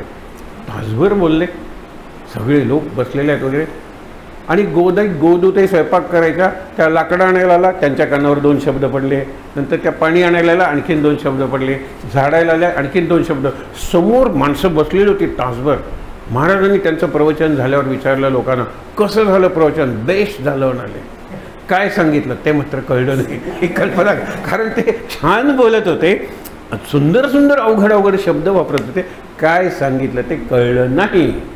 गोदूताईला बोलवलं. ती म्हणाली समोर बसणाऱ्यांना जर कळलं नाही तर मी 4-4 शब्द माझ्या कानावर पडलेत, जाऊ दे ग, अनुसंधान म्हणजे काय सांग. काय उत्तर दिलं त्या बाईने. आणि ही गोदूताई नसेल कदाचित, पण कुणीतरी अशी एक आत्या होती. ज्यावेळेला आम्ही पहिल्यांदा गोंदवल्यावर जायला लागलो, ती गोंदवल्यावर समोर त्यावेळेला अशा खोल्या होत्या, तिथे ती राहायची. 2:30 वाजता उठायची, झाडून रांगोळी घालायची, कारण जिथे आता मंदिरात काकड आरती वगैरे सुरू होणार वगैरे. तर म्हणाली की मी उठते, मी झाडते, मी रांगोळी काढते, मी नंतर पाणी आणायला जाते, मी नंतर लाकडं आणते, नंतर मी स्वयंपाकाला भांडी चढवून स्वयंपाक करते, नंतर मी पत्रवडी घेते, नंतर मी लोकांना वाढते, जेवण झाल्यानंतर त्यांची उष्टी खरकटी काढते. हे सगळं करताना एकाच गोष्टीकडे माझं लक्ष असतं, पदर ढळणार नाही ना. हे अनुसंधान आहे. ते पाय धर म्हणाले काय सुंदर उदाहरण आहे. मी उगीच अनुसंधानावर निरनिराळी जीवनाशी संबंधित नसलेली उदाहरणं देत बसलो. हे उदाहरण किती चांगलं आहे. निरनिराळ्या कृती करताना मला वाकावं लागतं, मला बसावं लागतं, मला उभं राहावं लागतं. माझा पदर ढळणार नाही ना, त्या पदराकडे माझं लक्ष असतं. हे अनुसंधान अगदी लक्षात घ्या. महाराजांची इतर उदाहरणं आहेत, पण हे पुढे जाऊया. गोंदवल्याच्या रामाचं वैशिष्ट्य काय? तुम्ही आम्हाला काय सांगता? माझ्या रामाकडे वर्षातून एकदा तरी या. आमच्या गावात सुंदर रामाची मंदिरं आहे. ते काळ्या रामाचं मंदिर आहे, काळ्या पाषाणातली मूर्ती काय रेखीव आहे. नंतर गोऱ्या रामाचं मंदिर आहे, म्हणजे मार्बलच्या मूर्ती. इथल्या तुमच्या गोंदवल्याच्या मूर्ती आहेत ना त्याच्यापेक्षा रेखीव आहे. आणि त्या आगीत सापडलेल्या मूर्ती, त्याला सांगितलं त्या मालकाला की अरे आता आगीत सापडलेलं आहे, मला तू स्थापन करू नको, तिकडे गोंदवल्याला मंदिर तयार आहे, तेव्हा माझी तिकडे स्थापना करायला सांग. मग तो गाडीतून मूर्ती घेऊन येतो. अजूनही मूर्तीचे हात वगैरे आपण बघितले ते धुरकटल्यासारखे दिसतात. मग या मूर्तीत काय आहे असं विशेष? महाराज म्हणाले आमचं चुकतंच, साधू संतांनी सांगितले ते आम्ही तुम्हाला सांगतो, एकदा तरी आपल्या सद्गुरूच्या किंवा आपलं जे आराध्य दैवत आहे त्या दैवताच्या ठिकाणी जावं म्हणून मी बोलतो. महाराजांची एक शैली होती खास, तुम्ही कुठे काम करता आणि कुठे काम करता म्हणल्यानंतर त्याच्या कामाचं स्वरूप लक्षात घेऊन त्याच शब्दात त्यांना ते उत्तर यायचं. ते म्हणाले मी कारखान्यात काम करतो. कुठला कारखाना आहे? नाही, बॅटऱ्यांचा कारखाना आहे. म्हणजे काय असतं? म्हणजे ट्रक वगैरे ज्या बॅटरीवर चालतात ना त्या बॅटरी आम्ही चार्ज करतो, चार्जिंग. म्हणाले की काय इलेक्ट्रिक करंट? म्हणाले इथे तो प्लग आहे, तिथे बॅटरी चार्ज होईल का? म्हणाले इथे जास्त जोराचा नाही आहे, पण समजा झाली तर 6 महिने लागतील. माझ्या याच्यात तीच बॅटरी 6 तासात होते का? कारण करंट पॉवरफुल आहे.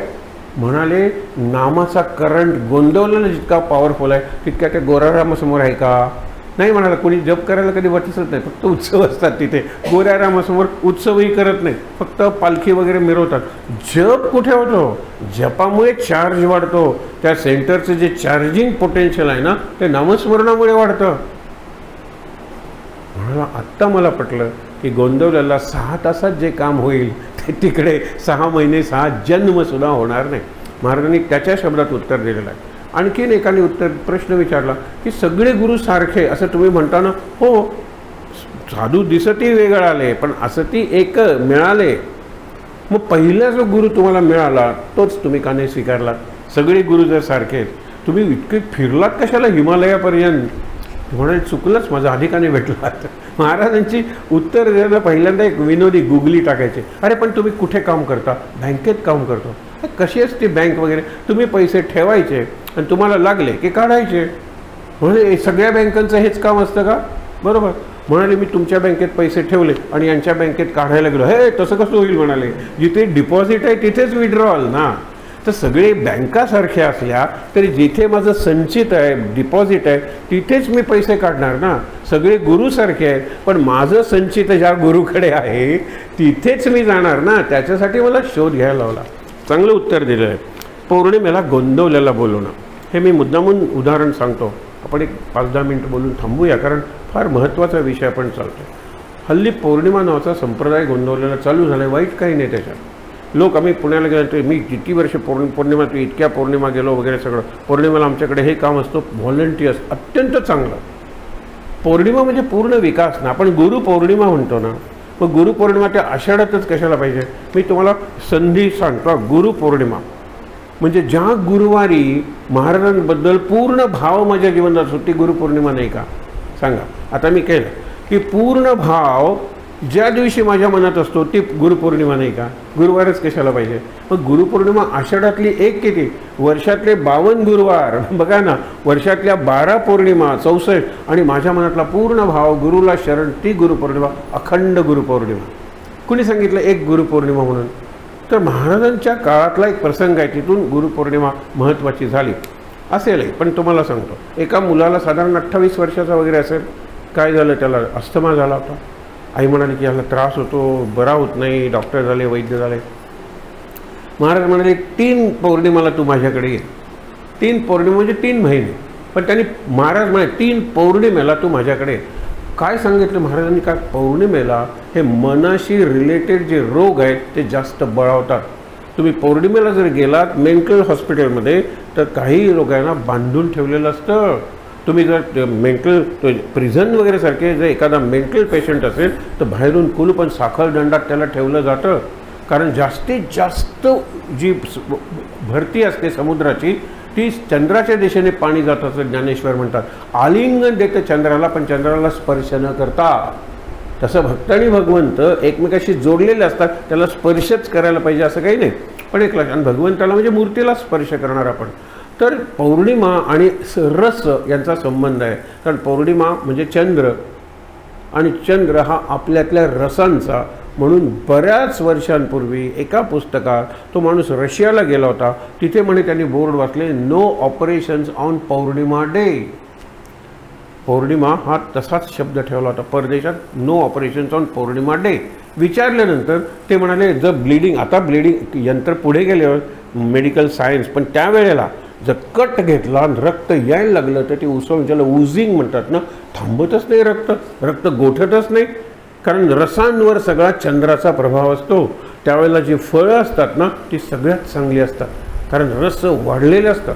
म्हणून माझ्या मनातले रस, माझ्या भावना अनावर होतात. म्हणून कवींना आणि वेड्यांना काय पौर्णिमा पसंत असते. त्यांचं उफाळून उन्मळून येतात त्यांच्या सगळे भावभावना, आणि वेड्यांच्या शरीरातले रस एवढे उफाळून येतात त्याचा स्वतःवर कंट्रोल नसतो. म्हणून पौर्णिमा कित्येक वर्ष गोंदवल्याला दर पौर्णिमेला आणि विशेषतः कोजागरी पौर्णिमेला या अस्तम्यासाठी औषध दिलं जायचं. कोजागरी पौर्णिमेला तर अक्षरशः काही मला वाटतं किलोमीटर रांग असेल, आणि तिथे तो डॉक्टर होता, त्याचा सिद्धीप असेल. त्या दिवशी औषध घेतलं की दमा बंद. ज्यासाठी हजारो येतात पेशंट. म्हणजे पौर्णिमेचा मनाशी संबंध आहे, चंद्राचा मनाशी संबंध आहे, आणि मन म्हणजे अस्थमा. आज तुम्हाला सांगतो मेडिकल सायन्सचं स्टेटमेंट की 90% diseases are related to mind. Most of them they have their roots in mind. जो रोग झाले त्या रोगाचं मूळ आहे ना ते मनात आहे, कॉज मनात आहे. पण काही लोकांचं कॉज मनात नसेल, लक्षात ठेवा. तर ते मनात चांगल्या पद्धतीने सहन करण्याची शक्ती मनाकडे आहे. कॅन्सर काय आनंदात राहणारे प्राणी आहेत. आता काय जगायचं अर्थ नाही, मरत नाही म्हणून जगायचं, हे जे आहेत ना ते मेल्यासारखेच आहेत लोक. म्हणून मनाशी रिलेटेड आहेत. त्याला सायकोसोमॅटिक असा शब्द आहे. सायको म्हणजे माइंड आणि सोमाटा म्हणजे शरीर. माझ्या शरीराला होणारे रोग त्यांचं मूळ मनात आहे. म्हणून त्याचं मन चांगलं आहे, मन करारे प्रसन्न सर्व सिद्धीची साधनं. माइंड मन प्रसाद शब्द वापरलेला आहे. हा प्रसाद वगैरे घ्यायचा, देवा प्रसाद कर म्हणजे कृपा कर. आतला प्रसाद जर माझ्यावर असेल ना तर मंदिरात जायची गरज नाही, कुठला उपवास करायची गरज नाही. अक्षरशः रोग होणार आहेत देहाला, मला कुठे होणार आहेत? मनाला नाही, बुद्धीला नाही, चित्ताला नाही. जरा काही झालं की बघावं हे झालंय, दुखतंय, सूज येते, काय अजून नाही समज. मी नाही आहे ना body, I am not body. शरीराला सूज येईल, डोळे सुजतील, हे होईल, ब्लड प्रेशर वाढेल, साखर वाढेल, अल्सर्स होतील. सगळं शरीर आहे. ते शरीरापासून डिटॅच व्हायला शिकलं पाहिजे ना. मी शरीर नाही आहे हा जो भाव कायम टिकला तो टिकत नाही. मी देह आहे म्हणतो, म्हणून देव मला समजतच नाही. मी काय देवाकडे जाणार आहे? मी देह आहे. देह नाही म्हणा की देवाकडे जाण्याचा प्रवास सुरू होतो. म्हणजे देहबुद्धीची आत्मबुद्धी करा, हे समर्थांनी मनाच्या श्लोकात सांगितलेलं आहे. म्हणून त्या मुलाला 3 पौर्णिमेला तू इकडे ये. पहिल्याच पौर्णिमेला म्हणजे दुसऱ्या पौर्णिमेला आल्यानंतर म्हणून म्हणतो मला बरं वाटतंय. त्याच्यानंतरची पौर्णिमा मला जरा जास्त बरं वाटतंय. आणि तिसऱ्या पौर्णिमे 3ऱ्या महिन्यात ते पोर बरं झालं होतं जवळजवळ. काय रे नक्की झालं? तो म्हणतो मी बरा कसा झालो मला माहीत नाही, पण तुम्ही पौर्णिमेला बोलवलं, तुम्ही सद्गुरूंच्या ठिकाणी आहात वगैरे. मी त्याला एवढं महत्त्व दिलं की आता आपल्याला हे असं जमणार आहे का? पौर्णिमेला मी सांगायचो की अजून 15 दिवसांनी अमावस्या येईल. अमावस्येला मी सांगायचो की अजून 15 दिवसांनी पौर्णिमा येईल. पौर्णिमेला मी गोंदवल्याला आलेलो आहे, मी माझ्या खांद्यावर हात ठेवलेला आहे, एकत्र आपण जेवलेलो आहोत, माझ्याबरोबर खेळ खेळलेला आहात. या सगळ्या पौर्णिमेच्या स्मृती पौर्णिमेनंतर गोंदवल्याहून गेल्यानंतर 15 दिवस माझ्या मनात असतात. गोंदवल्याच्या स्मृती या 15 दिवस असतात. अमावस्या आली, अमावस्या आता 15 दिवसांनी परत गोंदवल्याला जायचं. यावेळेला महाराजांना हे विचारायचं, यावेळेला महाराजांना ही जादू करून दाखवायची, यावेळेला महाराजांना हे पझल घालायचं. 15 दिवस मी गोंदवल्यालाच असतो. त्या कल्पना असतात, कल्पना नेहमी फ्युचरच्या असतात आणि आठवणी नेहमी पास्टच्या असतात. म्हणजे पौर्णिमेपासून अमावस्येपर्यंत मी गोंदवल्याच्या आठवणीत रमून जातो आणि अमावस्येपासून मी गोंदवल्याला काय करायचं या कल्पनेत जातो. म्हणजे महिनाभर मी गोंदवल्यालाच असतो. मनानंच जर मी गोंदवल्याला आहे तर मनाशी जोडलेला जो अस्थमा आहे तो अस्थमा बरा होईल, नाही तर काय सांगा बरं. खरंच सांगतो, कितीतरी रोग मनाला नुसती सूचना देऊन बरे करता येतात. असू दे, एकच तुम्हाला फक्त सांगतो की शरीराचा श्वास नाकातूनच बाहेर पडतो किंवा तोंडातून, नाकातूनच बाहेर पडतो. पण त्या श्वासाला जर मी सूचना म्हणजे सजेशन केली, माझे गुडघे दुखतात, हा मी श्वास घेतोय, तो गुडघ्यातून बाहेर पडतो. काय सुंदर मसाज झाला. श्वास हा मसाज करायला सगळ्यात आतलं साधन आहे. राम राम राम हा मसाज झाला शंकराच्या कंठाला. म्हणून आज जो दाह होता ना, अंतर्दाह, तो त्या मसाजमुळे बरा झालेला आहे. बाहेरून मसाज करून काय उपयोग आहे? बाहेरून तुम्ही बर्नॉल लावून काय उपयोग आहे? बाहेरून बर्फ, बाहेरून नाग, बाहेरून रुद्राक्ष, बाहेरून बेलाचं पान, बाहेरून गंगा, बाहेरून चंद्र आणि बाहेरून राख, भस्म, इतके सगळे केले ना त्या भोळ्या शंकराने. नाही बरा झाला, कारण विष प्यायल्यामुळे जळत होतं, ते आतून जळत होतं. मग नारद सांगतात आपले सगळे जे शब्द आहेत ना ते नाभीपाशी सुरू होतात.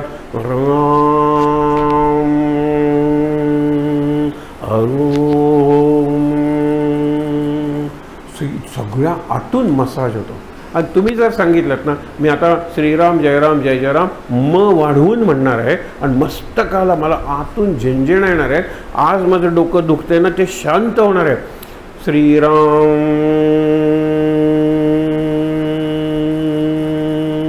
सगळीकडे आतून मला झिंझिण्या म्हणतात ना, त्यात जाणवतात. नंतर जय राम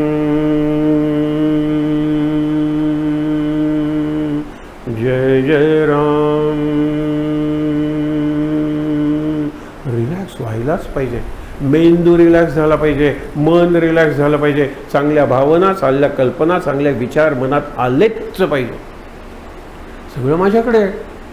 म्हणून तुम्हाला हल्ली डोक्याला मसाज करायची त्याशी असं असं काहीतरी तारांचं देतात. तुम्ही टकेक टकेक टकेक टकेक आणि 4 केस डोक्यावर असतात. तो नवरा म्हणतो पुरे झालं ग, 4 राहू देत की केस, आणि अडचणीला उपयोगी पडतील ते 4ही केस. तर बरोबर जसे अंडी आपण ते करतो ना आणि ते काय ना, तसं ते डोक्याला त्यांनी दिलेलं आहे. आपण आणतो नंतर कुठे पडतं 10 दिवसांनी आपल्याला माहीत नाही. बाहेरून नाहीच आहे ही गोष्ट आतली आहे, ती आतूनच करायला पाहिजे. आणि माझं आतलं सगळ्यात जास्त कॅपिटल भांडवल आहे माझा श्वास. म्हणून श्वासाला नाम जोडा महाराज सांगतात. खूप अर्थ आहे त्याला. एक शेवटची गोष्ट वाचूया आणि थांबूया. सुंदर आहे. टेप रेकॉर्डरची गरज नाही. महाराज बोलत होते. महाराज देहात असताना टेप रेकॉर्डर नव्हता, पण 1967 पर्यंत महाराज बोलत होते की तात्यासाहेब केतकरांच्या मुखातून. त्यामध्ये टेप रेकॉर्डर आला. ग्रुंडिकचे वगैरे याचे मोठे असायचे, त्याला ते मॅग्नेटिक टेप्स असायच्या. असं ते यंत्र आणून ठेवलं. महाराज म्हणाले हे काय आहे? महाराज नक्की नाही हे यंत्र आहे. या यंत्राने काय करायचं? नाही तुमचा आवाज आम्ही रेकॉर्ड करणार. म्हणाले कशाला? जे मी काल बोललो तेच आज बोलतोय. रेकॉर्ड करून काय प्रूव्ह करणार आहेत? कोर्टात खेचणार आहेत का मला? नाही म्हणाले. तुम्ही इथे बोलता ते सगळं पुन्हा पुन्हा ऐकून लक्षात ठेवण्यासाठी आणि आमच्या वर्तनात बदल करण्यासाठी काही उपयोग आहे. मग म्हणाले काही हरकत नाही. आमचं काल एक, आज एक, उद्या एक अशी त्रिवाचा आमची नसते.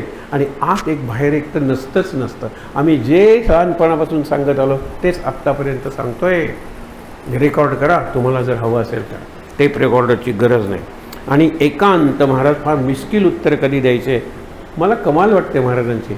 तो म्हणतो तुम्ही गोंधळाला बरं आहे ना, एवढ्या मोठी घरं, त्या मनाने एकांत तुम्हाला खोलीत वगैरे करता येतो. 10 बाय 12च्या खोलीत आम्ही इतकी मंडळी राहतो, एकांत आम्हाला मिळत नाही. तुम्ही काय सांगता एकांतात नाम घ्या वगैरे म्हणून? महाराज म्हटले लक्षात येते मुंबईला मी कुठे राहिलो आहे, तुमचं खोली 10 बाय 12 म्हणजे एवढीच सुद्धा खोली. किती माणसं आहेत? म्हणाले 6 माणसं आहेत. कोण? मी, माझी बायको, आई आणि वडील आणि 2 मुलं. महाराज म्हणाले मुलंसुद्धा आहेत का? एकांत मिळाल्याशिवाय मुलं झाली? हां, महाराजांनी म्हणजे ज्या गोष्टीसाठी तुम्हाला एकांत पाहिजे तो एकांत मिळवण्यासाठी घरात नाही तर दारात नाही तर हॉटेलात नाही तर कुठेतरी जाता ना तुम्ही. मग हे एकांतात करा म्हणतो तर अडचण सांगता की घरात सगळंच आहे. दुसऱ्या साधूंनी काय सांगितलं होतं? तो म्हणतो की आता वाढले तुमची कृपा आहे म्हणून सगळं चांगलं चाललं आहे. हे झोपडी लहान पडतं, आता जरा मोठी झोपडी किंवा मोठं घर द्या की. महाराज म्हणाले अरे नक्की देतो, पण तू काय कर, घरात कोण कोण आहे, दारात कोण कोण आहे? तो म्हणतो बैल आहे, गाय आहे, त्यांना झोपडीत घे. ते कुत्रं वगैरे मांजरं आहेत त्यांना झोपडीत घे. तिकडे काय सगळ्यांना झोपडीत घे आणि पुढच्या गुरुवारी मला भेट.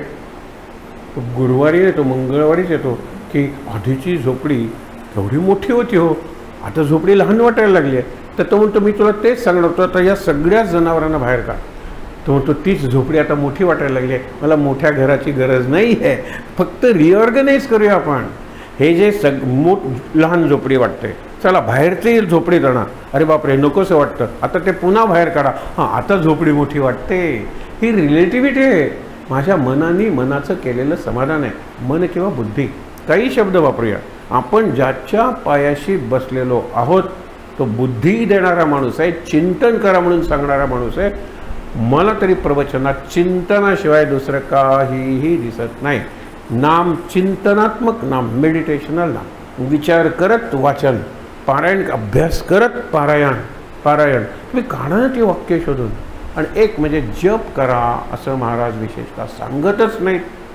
नाम घ्या, नामस्मरण करा, नाम घ्या, नामस्मरण करा. या दोन्ही आतल्या कृती आहेत, सायलंट कृती आहेत. जप ही लाऊड कृती आहे. श्रीराम जय राम जय जय राम, श्रीराम जय राम जय जय राम, बोलो सीताराम राम. लाऊड आहे, हा जप आहे, सामूहिक आहे, आवश्यक आहे. एकटा असताना. आणि महाराजांची एकांताची व्याख्या सांगतो तुम्हाला. एकांत म्हणजे जिथे आवाज नाही आहे, चला आणखीन आत जा. एकांत म्हणजे जिथे हालचाल नाही आहे, चला आणखीन आत जा. तुम्हाला अशी जागा म्हणजे जिथे आवाज नाही आहे, जिथे कुणाची हालचाल नाही आहे, कुणाचं येणं जाणं नाही आहे, बस आता करा बरं. नाही म्हणाले, आत एवढे लोक विचार येतात, स्मृती येतात, व्यक्ती येतात, आणि मी असं वागलो तसं वागलो, एकांत जमतच नाही. मग त्या एकाचाही अंत तो एकांत. लक्षात ठेवा, इच्छा मरण भीष्म नव्हतं, देहाचं. अरे इच्छांचं मरण हेच इच्छा मरण. आता काही इच्छा राहिलेलीच नाही आहे. आता आहे ते सगळं लोकांना देऊन टाक. अशी बोलणारी आणि त्याप्रमाणे वागणारी माणसं, senior citizen, super senior citizens after 80 मी बघतोय. तुम्हाला सांगतो, आता नवीन काहीच नको. दिल्यानंतर यांनी दिलं तर दुसरीकडे गेल्यानंतर हे इथे ठेवा, कशाला, मला त्याची काही उपयोग नाही आहे, इथे ठेवा, मुलाला द्या, विद्यार्थ्याला द्या, शेजाऱ्यांना द्या, मला नको आहे. आता घरातल्या वस्तू मी वाढवणार नाहीत, आहे त्या वस्तू कमी करणार आहे. आणि वस्तू कमी करण्याचे ग्रँड एक्झाम्पल देतो. समोर बसलेले आहेत म्हणून सांगतो की रस्त्याने जाताना त्यांना गोंदवलेकर महाराजांचा मोठा फोटो दिसायचा. समोर एक कानडी किंवा असं माणूस आलं होतं कुटुंब, आणि त्यांना महाराज आवडायचे. ते कदाचित महाराजांचे अनुग्रहित असतील नसतील, पण त्याच्या घरी महाराजांचा फोटो नव्हता. मुलगी परीक्षेला जायला, इंटरव्ह्यूला जायला वगैरे यायची, नमस्कार करायची आणि जायची. नंतर त्यांची बदली झाली. बदली झाल्यानंतर त्यांना वाईट काय वाटलं, माणसं चांगली होती, बरोबर आहे, हा परिसर शांत आहे, पुण्यात असल्यासारखं वाटतच नाही, बरोबर आहे, पण येता जाता महाराज जे दिसत होते ते यापुढे दिसणार नाही. लगेच फोटो काढून हा फोटो तुम्ही घेऊन जा. जमणार आहे मला? किती जमव, हे फोटो ते फोटो, महाराजांचा असा फोटो तसा फोटो, 3D फोटो, हे फोटोच जमवणार आहे की मी? एक प्रश्न मी तुम्हाला विचारला होता, सांगतो. अगदी उमेदवार होतो, गोंदवल्याची उपासना 6 महिने झाले होते, तेव्हा तिथे दत्तांना होते. दत्तांना मी एक प्रश्न विचारला, म्हणजे जोडलेले, त्यांनी उत्तर दिलं किती चांगलं बघा. म्हणाले, मोठा असा गोंदवल्यासारखा फोटो, त्यावेळेला फोटो नव्हते, पेंटिंग होतं, कुठे मिळेल? कारण मला गोव्यात अशी माणसं आहेत आजूबाजूला, मोठा फोटो असलो म्हणजे शांतपणे त्याच्यात बघायला बरं वाटतं, महाराज प्रत्यक्ष बसलेत असं दिसतं. ते म्हणाले की एक तुम्हाला सांगतो, फोटो मोठा मोठा मोठा होत करणं म्हणजे सूक्ष्मपासून स्थूलापर्यंत जाणं. कसं झालं पाहिजे? तुमच्याकडे एवढा फोटो आहे ना, बस आता एवढा फोटो पुरेल, एवढा फोटो आहे ना, आता एवढा फोटो पुरेल, आता एवढा फोटो पुरेल, पासपोर्ट पुरेल, आयडेंटिटी पुरेल, आता काही नाही, मनातले महाराज पुरतील. ही प्रगती आहे म्हणाले. एवढा फोटो, जरा पगाराचं इन्क्रिमेंट वाढलं, एवढा फोटो, जरा टेक्नॉलॉजी पुढे गेली, आणखीन मोठा फोटो. हे मोठं मोठं करत कुठे जाणार? सूक्ष्माकडे जा, अमूर्ताकडे जा, अव्यक्ताकडे जा, अदृश्याकडे जा. ते खरे गुरुपद तत्व आहे. मला तो खूप आवडला आणि मोठ्या फोटोचा आग्रह सोडला, इतका सोडला की जोपर्यंत वांतेला गेलो नाही तोपर्यंत, त्यावेळेला मोठा फोटो नव्हताच, मोठे फोटो येत गेले आणि आपण तिथे मग तो डिस्प्ले केलेला आहे वगैरे, हा भाग निराळा. पण मोठं पाहिजे, भव्य मिळवा, पण दिव्य मिळवायला विसरू नका. हे शेवटचं वाक्य आहे. त्या ठिकाणी ताट बसूया, शांत. ज्यांना शक्य आहे त्यांनी उद्या वांतेला या. उद्या संध्याकाळी प्रवचन असेल, पारायण असेल, किंवा जप असेल, सायं उपासना असेल, करुणाष्टक असतील, शेजारतीपर्यंतचे कार्यक्रम असतील, आणि नंतर शांतपणे झोपून पहाटे लवकर उठायचे. काकड आरती नसेल सुरुवातीला, छोटंसं प्रातःचिंतन असेल, आणि नंतर आपण त्या क्षणाकडे जातो ज्या क्षणी महाराजांनी देह ठेवला.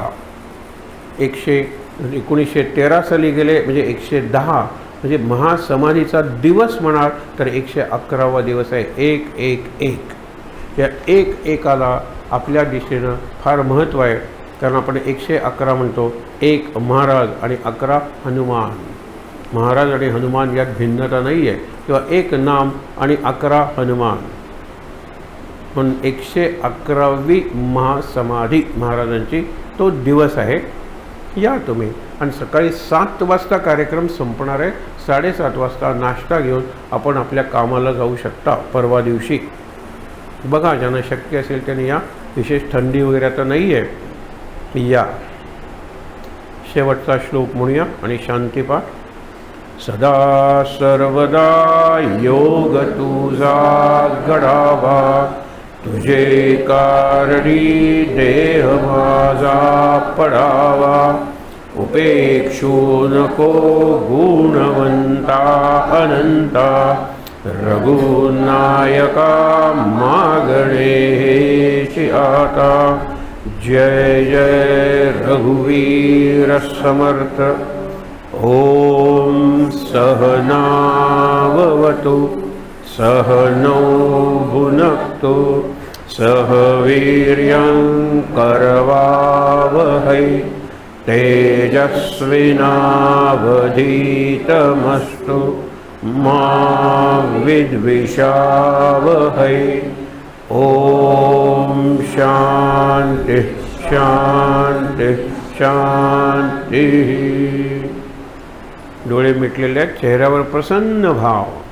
खूप चांगलं आपण ऐकलेलं आहे. महाराजांनी ते आपल्याला सांगितलं आहे. एक लक्षात ठेवा, महाराज जगले कसं, आपण जगावं अशी त्यांची अपेक्षा आहे. संकल्प करूया की महाराज, महासमाधीनंतर मी तुम्हाला इतकं शरण जावं की बुद्धी शरणागतीची तुम्हीच द्या, आणि त्यानंतरची प्रत्येक कृती तुम्ही करून घ्या. महाराज महाराज महाराज. 3दा दीर्घ श्वासोच्छ्वास.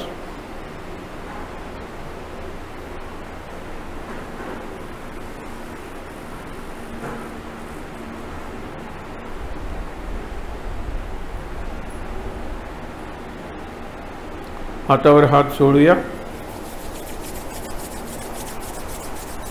ते हात चेहऱ्यावर आणि डोळ्यांवर सोडूया.